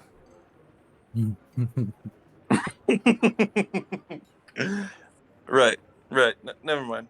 And I will do my damnedest to push those undead away. Long time Yes, since of I've swung my mighty Teresa, but back in the day, I used to swing that quite heavily. oh, Yonder comes around. Stan Pie's throwing them an ale. Doesn't say a word. Thank you, Yonder. Thank you. Stan. Do eat. Fine. I think there might be something in the food. What do you mean?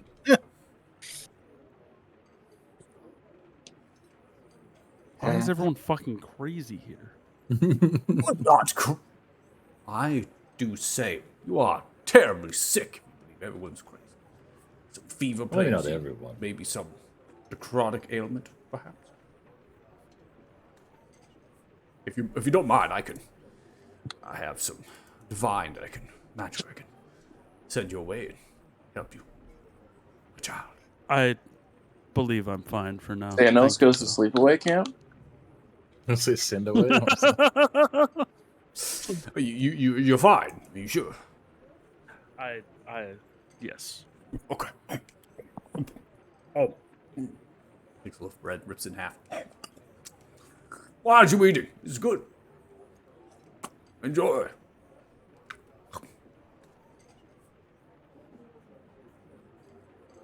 I will pass him my meat pie. Oh, well, if you insist. Don't mind. Let's eat that too.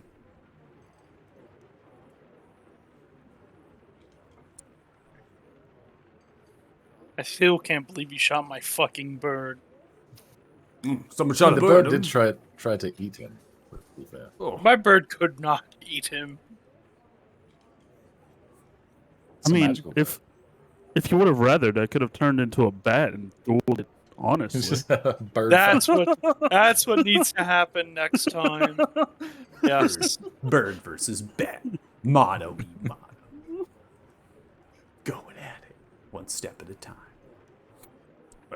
Bird and bat business. You are a very interesting folk. Where do you all come from? Origins, your stories. Do tell.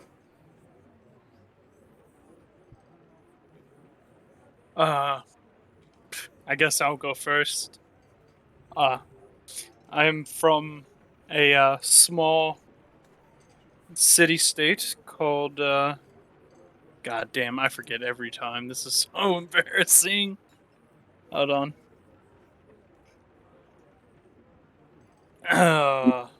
We have successfully made Varys forget who he really is. All right, the transition is almost complete. we just need to get a voice in his head now. Okay. Yeah, I'm from a small city-state in the Isle of Glovia. I'm from House Willow. My father is the ruler of the house, and I'm the second-born son, so I'm far away from home. Why have you come all this way? So when you reach adulthood, if you're the heir to the house, you must go on a journey called the Iterfatum, and it's like a journey of your youth before you return home and you pledge your service just to get worldly experience and understand how people work. Moves the So- satchel aside, grabs pieces of paper, small candle, lights it, ink and quill, begins to write. It's a miraculous tradition. Tell more. Has it been a part of your house for many generations? I'm not sure. I know my father did his, so I would imagine so. I see. Imagine so. And why here for this coming of age story? I was on aboard a ship called the Striker, and it sunk. And The Striker when sunk? Oh, do you know of the Striker? Well, yes, the Striker and the Wrecker are owned by the Far Water Company. Very reputable business down in Latham. Yeah, both of those don't exist anymore. Both of them sunk. My goodness, it's a horrible tragedy. Far Yep. Water Company, no? You notified the families on board. Well, the Striker, we got everybody off board, so no one died. Yeah, oh, well, Don't that's know good. what happened with the Wrecker. I wasn't on it. Oh, yes. Well, let's see. And you've survived this ordeal. Yes, and Ships must have hit into an object or something. yeah, Something. Flying yeah, up. we hit some kind of ice patch that caused us to sink. I see. I see. Does lying come easy to you? Not really. Obviously not. It does not. That's fine. You hold your secrets to you. I've been in the business for a long time. I know You what wouldn't someone's believe like. him anyway if he told you. Yeah, you wanna okay? You really whatever. You've told us some crazy stuff. We got to was it Cliff Mark Bay, I think. Anyway, when we were sailing, the wrecker was attacked by a kraken and a dragon at the same time. Oh my goodness, Kraken and a dragon. What was the color of this dragon? Red. Yes, well, could be Erithu. Sure. That is the working theory. Why do you think this dragon attacked the boats? I maybe to get to us. I don't know. Why would the dragon want to get to you? Man, Varys, you just I have no idea. every No time. idea. Again. Hold your secrets true to your heart, have I? That one I will hold in my heart. Yes. That's fine. You can tell the stories you. Interesting. And all of you share the same ordeal, all are on the same boat. Not Leave. I. No, Well, not you. except for Where do you come from then? You with the fever ailment of some kind. Othema. Oh, he comes from Othema. What's his name? Tom. Tom from Othema. Interesting.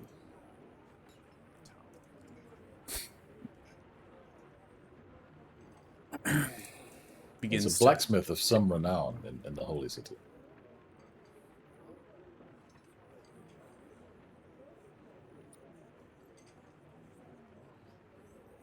down Holy City. I've never known there's only one Tom that I know. And you're definitely not Tom. It's a blacksmith inside of Holy City. Do you know the Tom? You know. I do. He allowed me to use his forge. Oh, I see. Now the two Toms together. A fantastic enterprise of smithing about. What is your name that told me about Tom? Yes, you points towards you, Tegan. Tom. Your name is Tom as well. I know. It's crazy. When we met and we found out, it You was a are- whole thing. Far more of an exceptional liar than your friend here. Passive insight is higher than your passive deception. Well, Holy shit. So, let me see. Clerics, man. Wait, what's Holding my up secrets passive true to your hearts as deception? well. I'll take that as wanting to disguise that one's identity. I mean, anybody else willing Well, to tell me where they God. originate, or are we just going to get through with the lies here? I think if Tegan realizes that, because his whole life it's basically be like he just says whatever the fuck he wants to people and people believe him. So if he knows this guy can see through the bullshit, he'll be like, Tegan, nice to meet you. Ah, Tegan, not Tom. Clever there. Tegan, Tom. Where do you come from? I wish I could tell you. Oh, you wish you could tell me. All right. Anybody else? Any takers?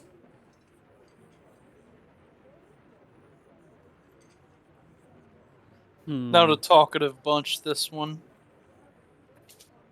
Is anything I'm- we said to you covered by priest privilege?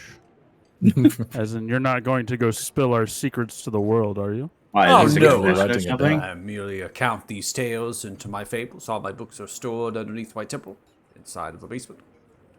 Housed. Luckily, I have an aide named Merlin, a small boy that was orphaned after their homestead was attacked by the undead.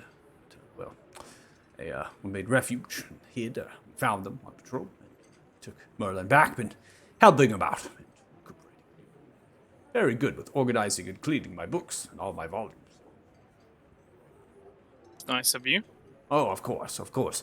Yeah, so to answer your question, your information will be shrouded. I do not share these books with just anybody. I have an I'll- interesting question to Don't ask include you. names, just the initials of the name. So, Tegan, Tom, you see the clever there. They changed the story a whole lot, did it? Yeah, well, yeah, it's your question?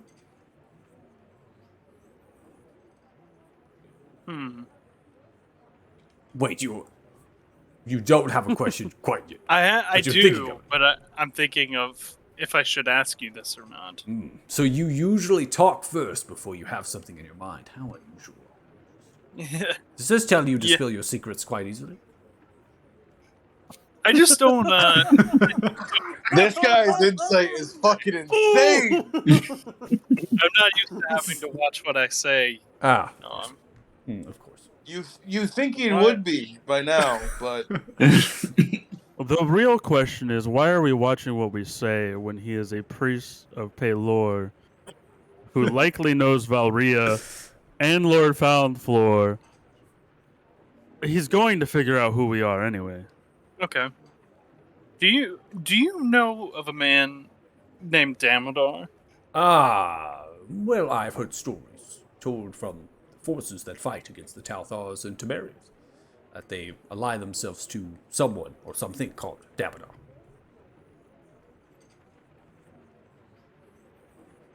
What do you know of the Mind Viper? Seems like a title that I believe gives towards a deity called Osiris. Like many of the the Shadowfell deities, they have expended their powers to aid and, well, the formation of the very plane. So they are lesser than most celestials and infernal deities. But Osiris is, well, the reason why they refer this title to the Mind Viper. They tend to operate in illusions, hallucinations, and other sorts of figments of dreams, plague their followers and devotes with all rather nefarious ploys. Beyond that, I don't know. Truly, the ideas behind deities and their infinite wisdom is far outreached of my own. You are quite a humble man for somebody that's lived for so long. Oh yes, I'm very humble. Most humble. Is there anything else that you would all like to share with me and the tales of yourself? I mean, I'm Zeph, if it Ah, matters. Oh yes, Zeph. Forgot you were even here. So, no problem. I'm just kidding. Or, well, how did you? What is your story? Where do you originate? I mean, I come from Deadmorn, or Keenum Deadmorn. Ah, yes, Deadmore Kingdom. I'm familiar. I've never been, but I've been to the embassy, the Elder. Fantastic folks. Yep. Not How's sure what Helm? you want to know though. No, I mean, how's Helm doing these days? I mean, I've never conversed directly, but I hear he's good. That's fantastic. If you ask Maldor, he's a bastard. Oh, apologies, bastard. He is very disinterested in everything that we have going on at the moment. Well, all I can say is that oftentimes deities work in mysterious ways. It's our duty as devotes to interpret and work in those mysterious ways for the good. Have no fear. And fear not. Your purpose will come to you, I'm sure. What do you call all you yourselves? Adventurers? A fellowship? A guild, Tom. perhaps? You all call you call yourselves Tom. Tom.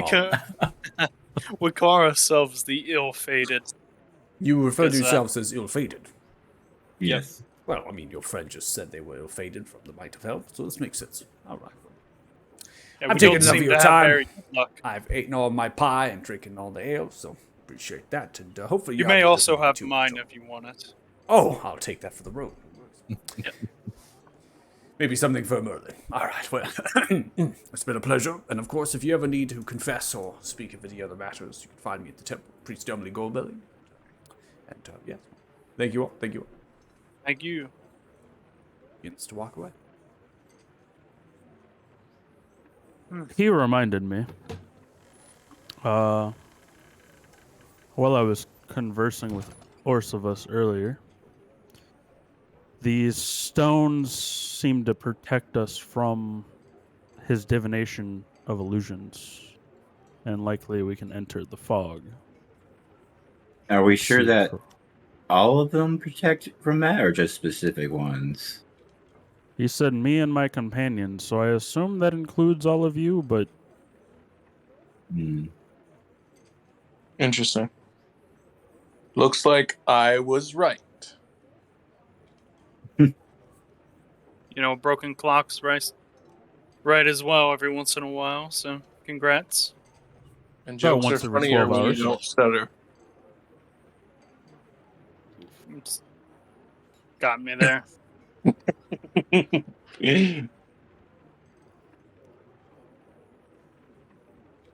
All right. So, teasing each other aside, do we have any plans for today?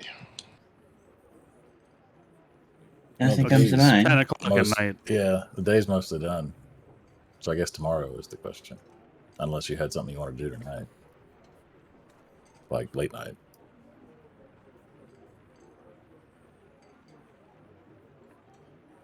I don't have anything else for tonight. Out of character, I'm kind of just wondering: are we literally just gonna wait for the bells to sound? Yeah, I mean that's Yeah. kind of what I thought.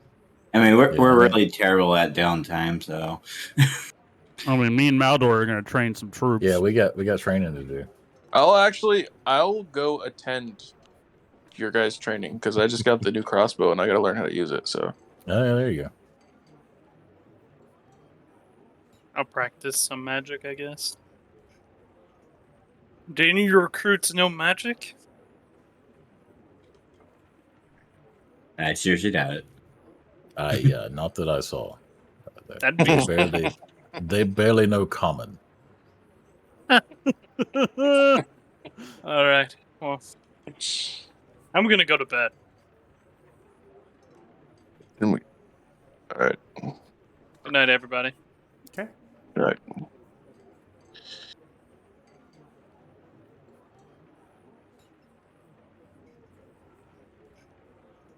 Suppose it is about that time. Half tempted to break into the barracks and see if they deal with. Nah, they would fail. It's pointless. Bring it back. Do you want me to go? I can go do it invisible. Sounds And I don't really want mess to. with their heads. Just to scare them, I was going to try and yeah. It's they would fail miserably. There's no point. Might as well let them sleep. We run them ragged tomorrow. Yes. I am going to go break into the stables, though. Varys had a good idea of sleeping in the stagecoach. Those rooms are fucking filthy. So you're gonna go back to the keep and get to the stagecoach. Mm-hmm. Okay, that's good. Everyone going upstairs and sleeping, and then Thanos is leaving. Mm-hmm. Okay. All right. Put us back onto this map. So, transition to you, Thanos.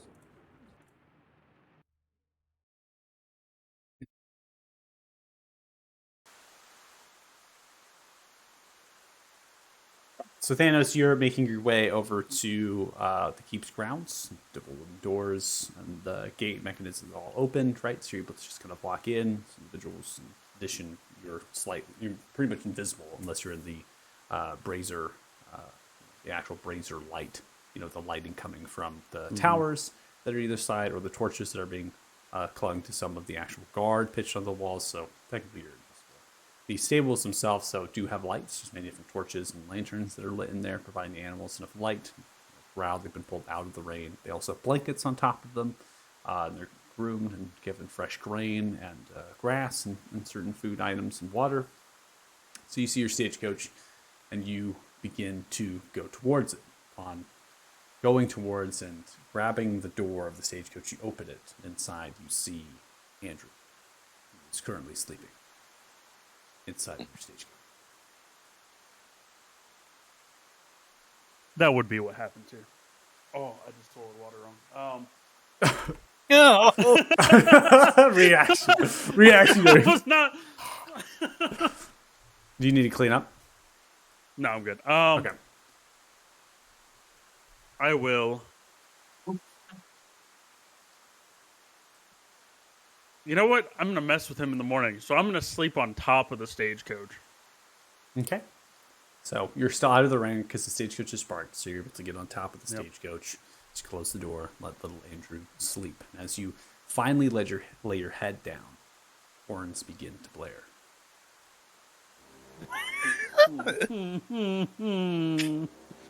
Go time! Does this count as a short rest? God damn it! You can get a short Okay. rest in, but not a long rest. Yeah, okay, because I want some spell slots back. That's it. And you hear the stagecoach door open. Andrew hops out. Looks I around. want to shoot right in front of his feet just to mess with him, kind of act like it was a reaction. Firebolt lands, looks in the direction of you. You're invisible light. Like I said, there's many torches and lanterns inside of the stable here where it's parked. So you technically are visible as you laid your That's head fine. down. So the bolt lands in front. They turn around, looks directly at you, squints. Sorry, I needed somewhere to sleep for the night, and you were That's all right. using my stagecoach. No apologies. Pulls the bolt out, looks at it, roasts it a little bit. Stares I at guess you. I should go see what those horns are about, and I'm Yeah, just you gonna should tell jump him off the that we charge- stagecoach and leave. Just Tell him to stares at charge you. 10 gold a night to sleep in the coach. Kept it nice and clean. No worries. So you walk away. And then opens the stagecoach and goes back in, shuts the door. You know he's bare-assing it in there, like on all the seats. I know. Trust me. I wanted to just shoot him, but Okay. So the horns are continuing to blare. Eventually you see individuals getting outside of their barracks and their gears and their armaments as they're making away. You at the tavern, you don't necessarily hear the horns. You actually hear the temple bell that is beginning to be rang. oh, I'm gonna be here like 10 minutes before you. This is so bad. And the horn is in the backdrop of that bell that's ringing from the temple. Soldiers and other folk are now kind of leaving their tents and they're beginning to pour out. You all awake inside of the upper floor of the tavern. What do you do? Head to the front, right? I suppose that's the Yeah. signal. We should. Yeah. To the Good, west. Go to the wall. Okay. So you leave the tavern. You're kind of going with the crowd here as you begin to go into the pouring rain, going with the crowd that's beginning to form from numerous different places of tents and other things. Eventually, that crowd gets quite large, and that's the kind of the crowd from the barracks as they're filling in. A lot of people aren't talking or speaking really, except for the commanders, which are shouting orders and directions inside. You're now reaching essentially just the outside of the gates that lead into the keep's grounds, as the commanders are kind of yelling and orders and instruction. Eventually, people spot you, Maldor, the 17th Regiment, begin to form. Sir Maldo, sir! They begin to salute you. Where do we do? Where do we go? Form up, weapon check. This begins to hold up their weapons. The halfling now holds a battle axe. Excellent. I don't know how much good that's going to be on the wall. Fuck it. To the wall. Yes, sir, yes, sir! Happy to follow you. You need to go in the direction. I'm just Thanos- walking beside Maldor and be like, dude, what did you do to these people? Thanos, you're up ahead of everybody, right? And so you're kind of following where you see Commander Remar Luna come out of, right? So you see Commander Luna come out of the keep, and you're kind of following that way. Eventually, you go and you become invisible in your pursuit of the commander, right? To kind of see where the commander's going.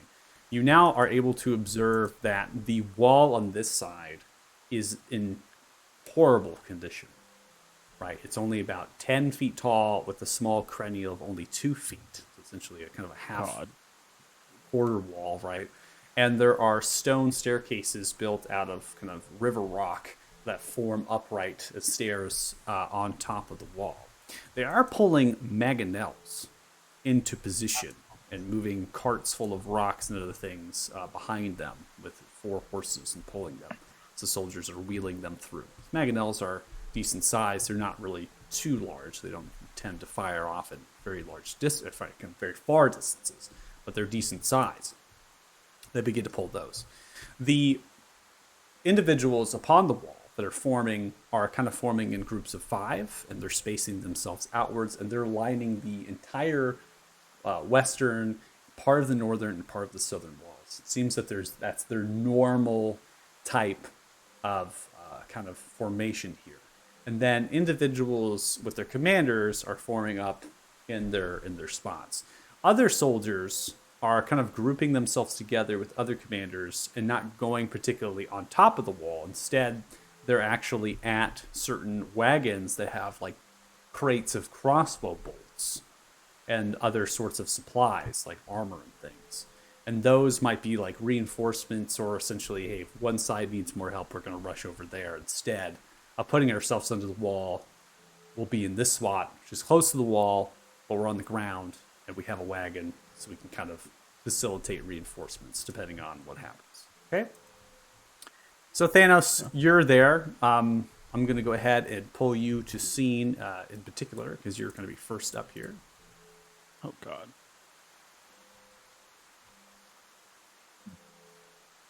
I believe you have some torchlight. I'm going to pull the stream view. Sometimes the torches get turned off based on certain things. Do you have light coming from some of the individuals? Okay. Do you see light coming from certain people? I do. Okay, Yeah, cool. like some up here, Yeah. some centered on Fantastic. this. Yeah. Fantastic. Yep. So there are groupings of 6 soldiers around the mangonels that are being pulled up. The wagons and carts are nearby them. They have torches themselves. They don't really have any weaponry except for a battle axe on the side and shields at the back. So they don't have any crossbows. And then the individuals forming themselves in pairs of groups of 5, they have crossbows as well as shields and battle axes, and one of which is holding a torch upright in their specific positions. The commander, Remar Luna, is coming up to the wall, and then looking in the direction of the Smallwood, far off to the west here. You have some vision, but not enough to actually see the trench. And neither do the individuals really. It's kind of at the far end of if they had dark vision of their sight lines. So you come to the base of the staircase here that rounds up to the center of the wall where Commander Remar Luna is, and everyone's just waiting. Bells ringing, the horns intermittently blowing, people are still formating onto the wall, and it's kind of in the process of getting themselves at the ready. I'm gonna step into the light and kind of approach the commander. I'll follow him. Okay. You're not. So Thanos is the only one on scene right now because Thanos was already here. So you're in the process. You're technically on the keep's grounds and you're pushing through, and most likely try to find Thanos because you don't see Thanos. In addition to probably reconvening with Commander Remar Luna. However, Meldor, you do have individuals in tow. You've got the entire 17th Regiment before we go. So they're kind of wondering, like, direction-wise and certain things. They're just going to follow, it seems. You can also hear the gripes of the half-orc. Where's the 17th Regiment? What the fuck? Through the crowd. They don't listen. Just continue to follow you, hoping that they can. Some of them do separate out. And so you have a beautiful, 8 of these soldiers, right? 8 of these individuals with you that are going to help you and follow you.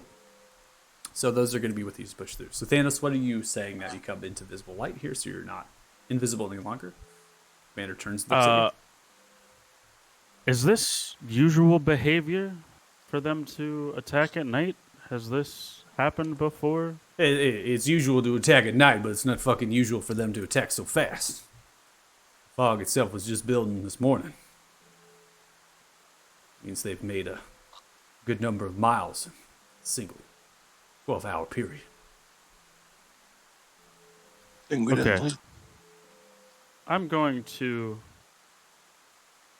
Let's see. I can see the trench now a little bit with my dark vision. All right, so my companions, I'm sure, heard the bell and the horn and are on their way. I'm going to go scout ahead, if you don't mind. And I'm actually going. If that's what you want to do, say that the fog begins to pour in through the small wood as it's now encroaching upon the map. On the map now as it's quickly rolling in, moving extremely fast.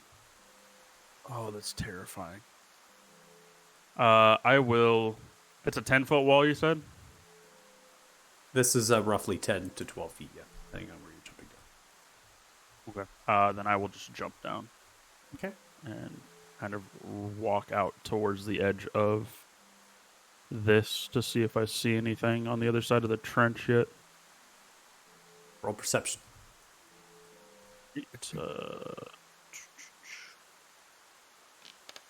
I have a feeling we did this, which is why I'm... 12. Everyone else coming to scene. 12, you don't see anything inside of the fog.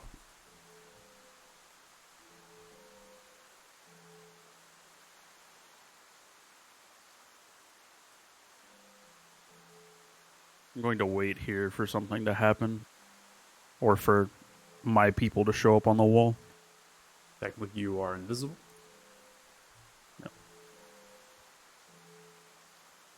No. Commander? Oh, howdy. You all making it your way. Seeing this beautiful spectacle we call slaughter. Yep. Didn't you say that the fog was a bit of ways? Yeah. Fog was rolling up in this morning, leaving the marshes. Seems as though they've made quick work getting here. Rather strange. 12 hours. We've gone over 40 miles. Commander, quick question. Would it be of use for some of your people to have longer dark vision? I don't think that's going to be necessary. We can all hit targets. And we're going to light up the trench here. Okay. Just making sure. I think we'll be fine. I could use some dark vision there, Zeph. Yeah, I just wanted to make sure it was going to be more useful for some of his people, but he seems fine. So once Thanos gets back, I'll probably cast it on all of us. Okay. I'll go ahead and teleport up the wall, actually. Okay. I'm not climbing this fucking wall. Where is that? Yes. If a horse. How high is the wall? 10 feet. 10. Oh, okay. So it's like you could hop down without breaking a leg or something. Yeah. Unless you were really clumsy.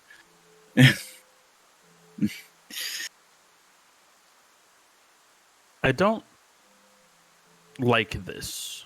I'm going to tell Varys, Zeph, and Maldor. Oh, yeah, definitely. They're ahead of schedule, as it were. I think I think someone we smelled caused something they wanted. this.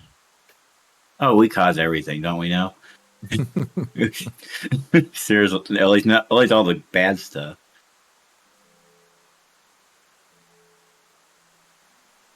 I think our friends here need to be ready for more than the usual invasion. Gotta raise his hand. Oh. Line it up! Soldier Yeah, if, begins to blow horn 3 times. Throwing it outwards, they fire bolts. They begin to light them.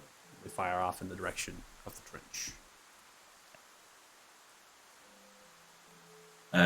Is everyone grouped up, or is Lucar and Keegan back there? Oh, sorry, I just haven't moved my token. Mm-hmm. Yeah, me neither. Yeah, I don't if see everyone's either one together. of you in game. Oh, really? Yeah, sometimes that happens if they're like disconnecting and reconnecting a lot. They just won't show up in the tracker anymore. That's fair. Trench now lights with a soft, dim flame, pouring rain coming through, maybe an oil that's been lit, and just creating a visible range of light as well as a kind of a small barrier of flame. It's just another addition. This is going across the entirety. This trench forms the entirety of the western wall. The trench itself is roughly 8 feet deep at its centermost point, and then it forms the shelves that go up, the spikes in the direction planted, the western pointing. The fog continues to roll. As it does, it hits roughly and begins to swirl as if it's hit an obstacle of some kind.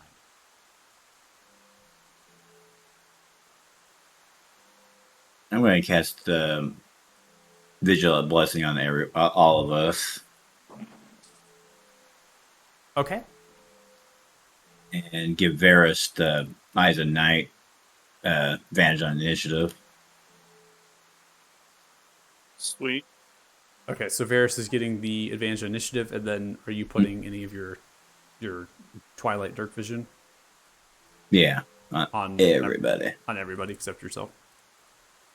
Which, how many people? I always forget how many people that I can actually do with this. A lot. It's a good number. Yeah. Let me go ahead and look at it real quick. Oh, wait, I had the names mixed up. Yeah. So up to a number of creatures equal to your Wisdom modifier. So you have a +4, so you can only give 4 of your friends. Yes. So one of them can't have it.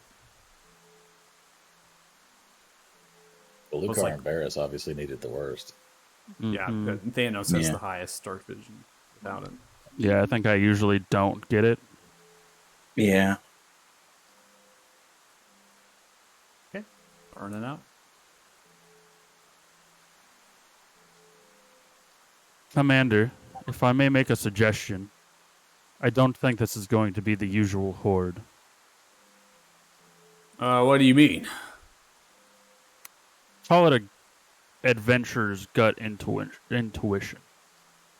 I would suggest you pair your crossbowmen up in pairs of 2, have one of them shoot, the other one reload, so that way they can shoot off more bolts at a quicker pace than they could alone. Nah. I think we'll be fine, alright? I don't think there's going to be anything that we're going to be facing here that's going to be a entirely large problem, alright? You're going to be fine, don't worry. Famous last words, Commander. Yeah, we'll see. 17th on me. All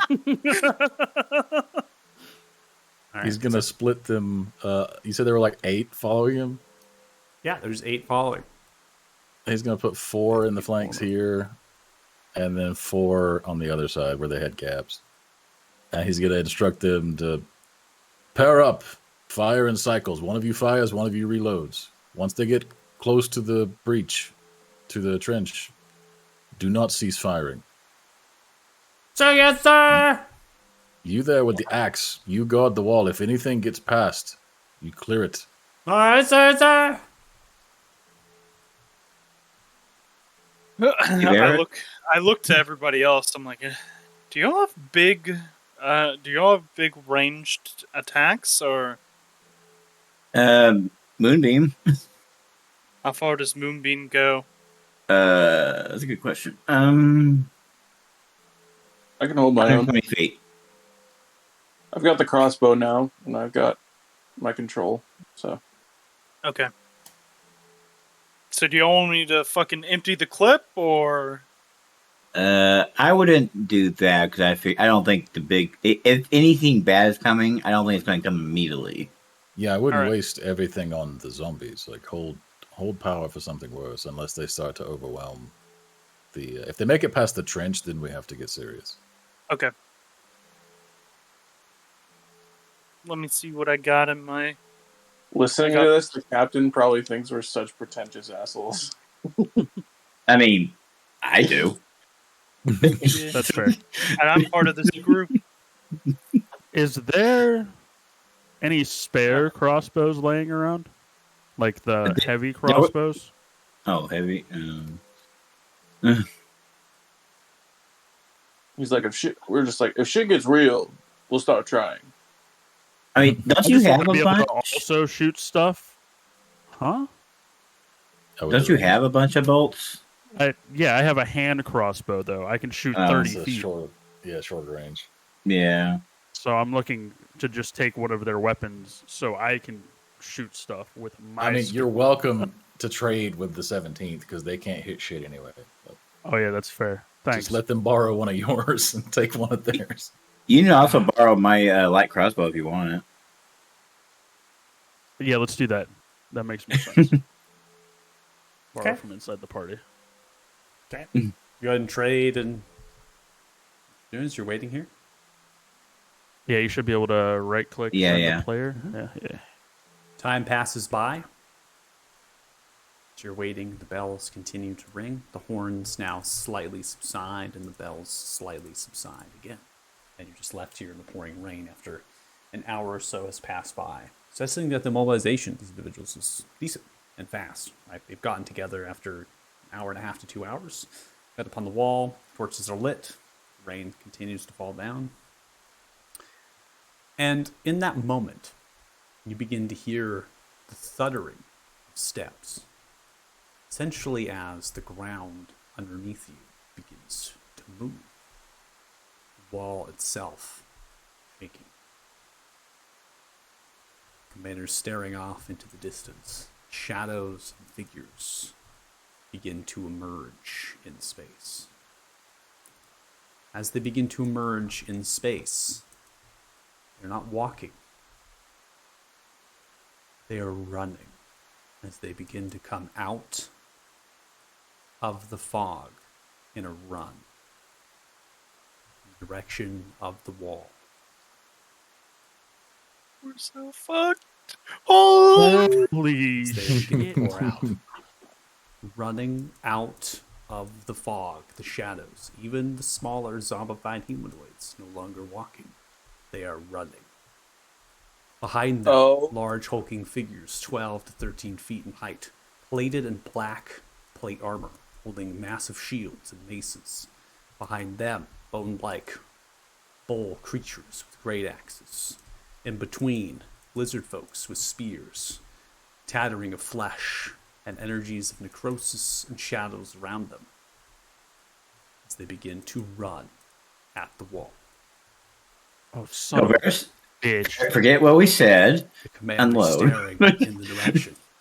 Brace! It just begins to yell outwards. signaling to brace and to get ready for fire. Pat mangonels and fire the bolts.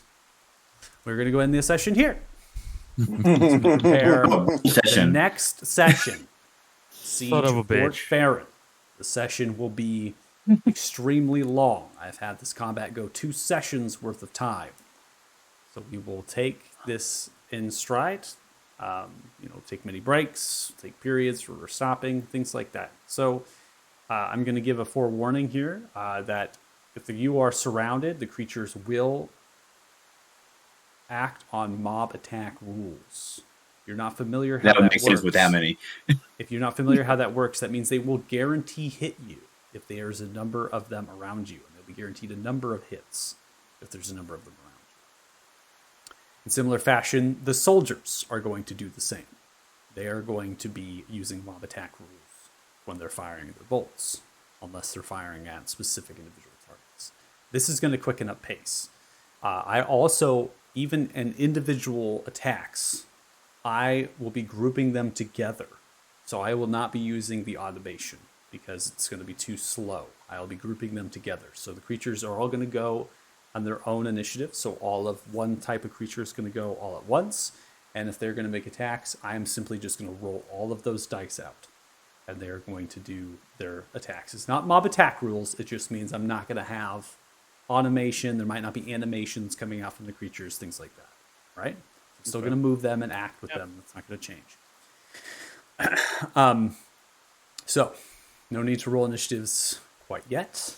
So I will be arranging the initiatives, and you all will be arranged as well. So you will all be rolling your initiative, and whoever's highest is actually going to take all of you to that.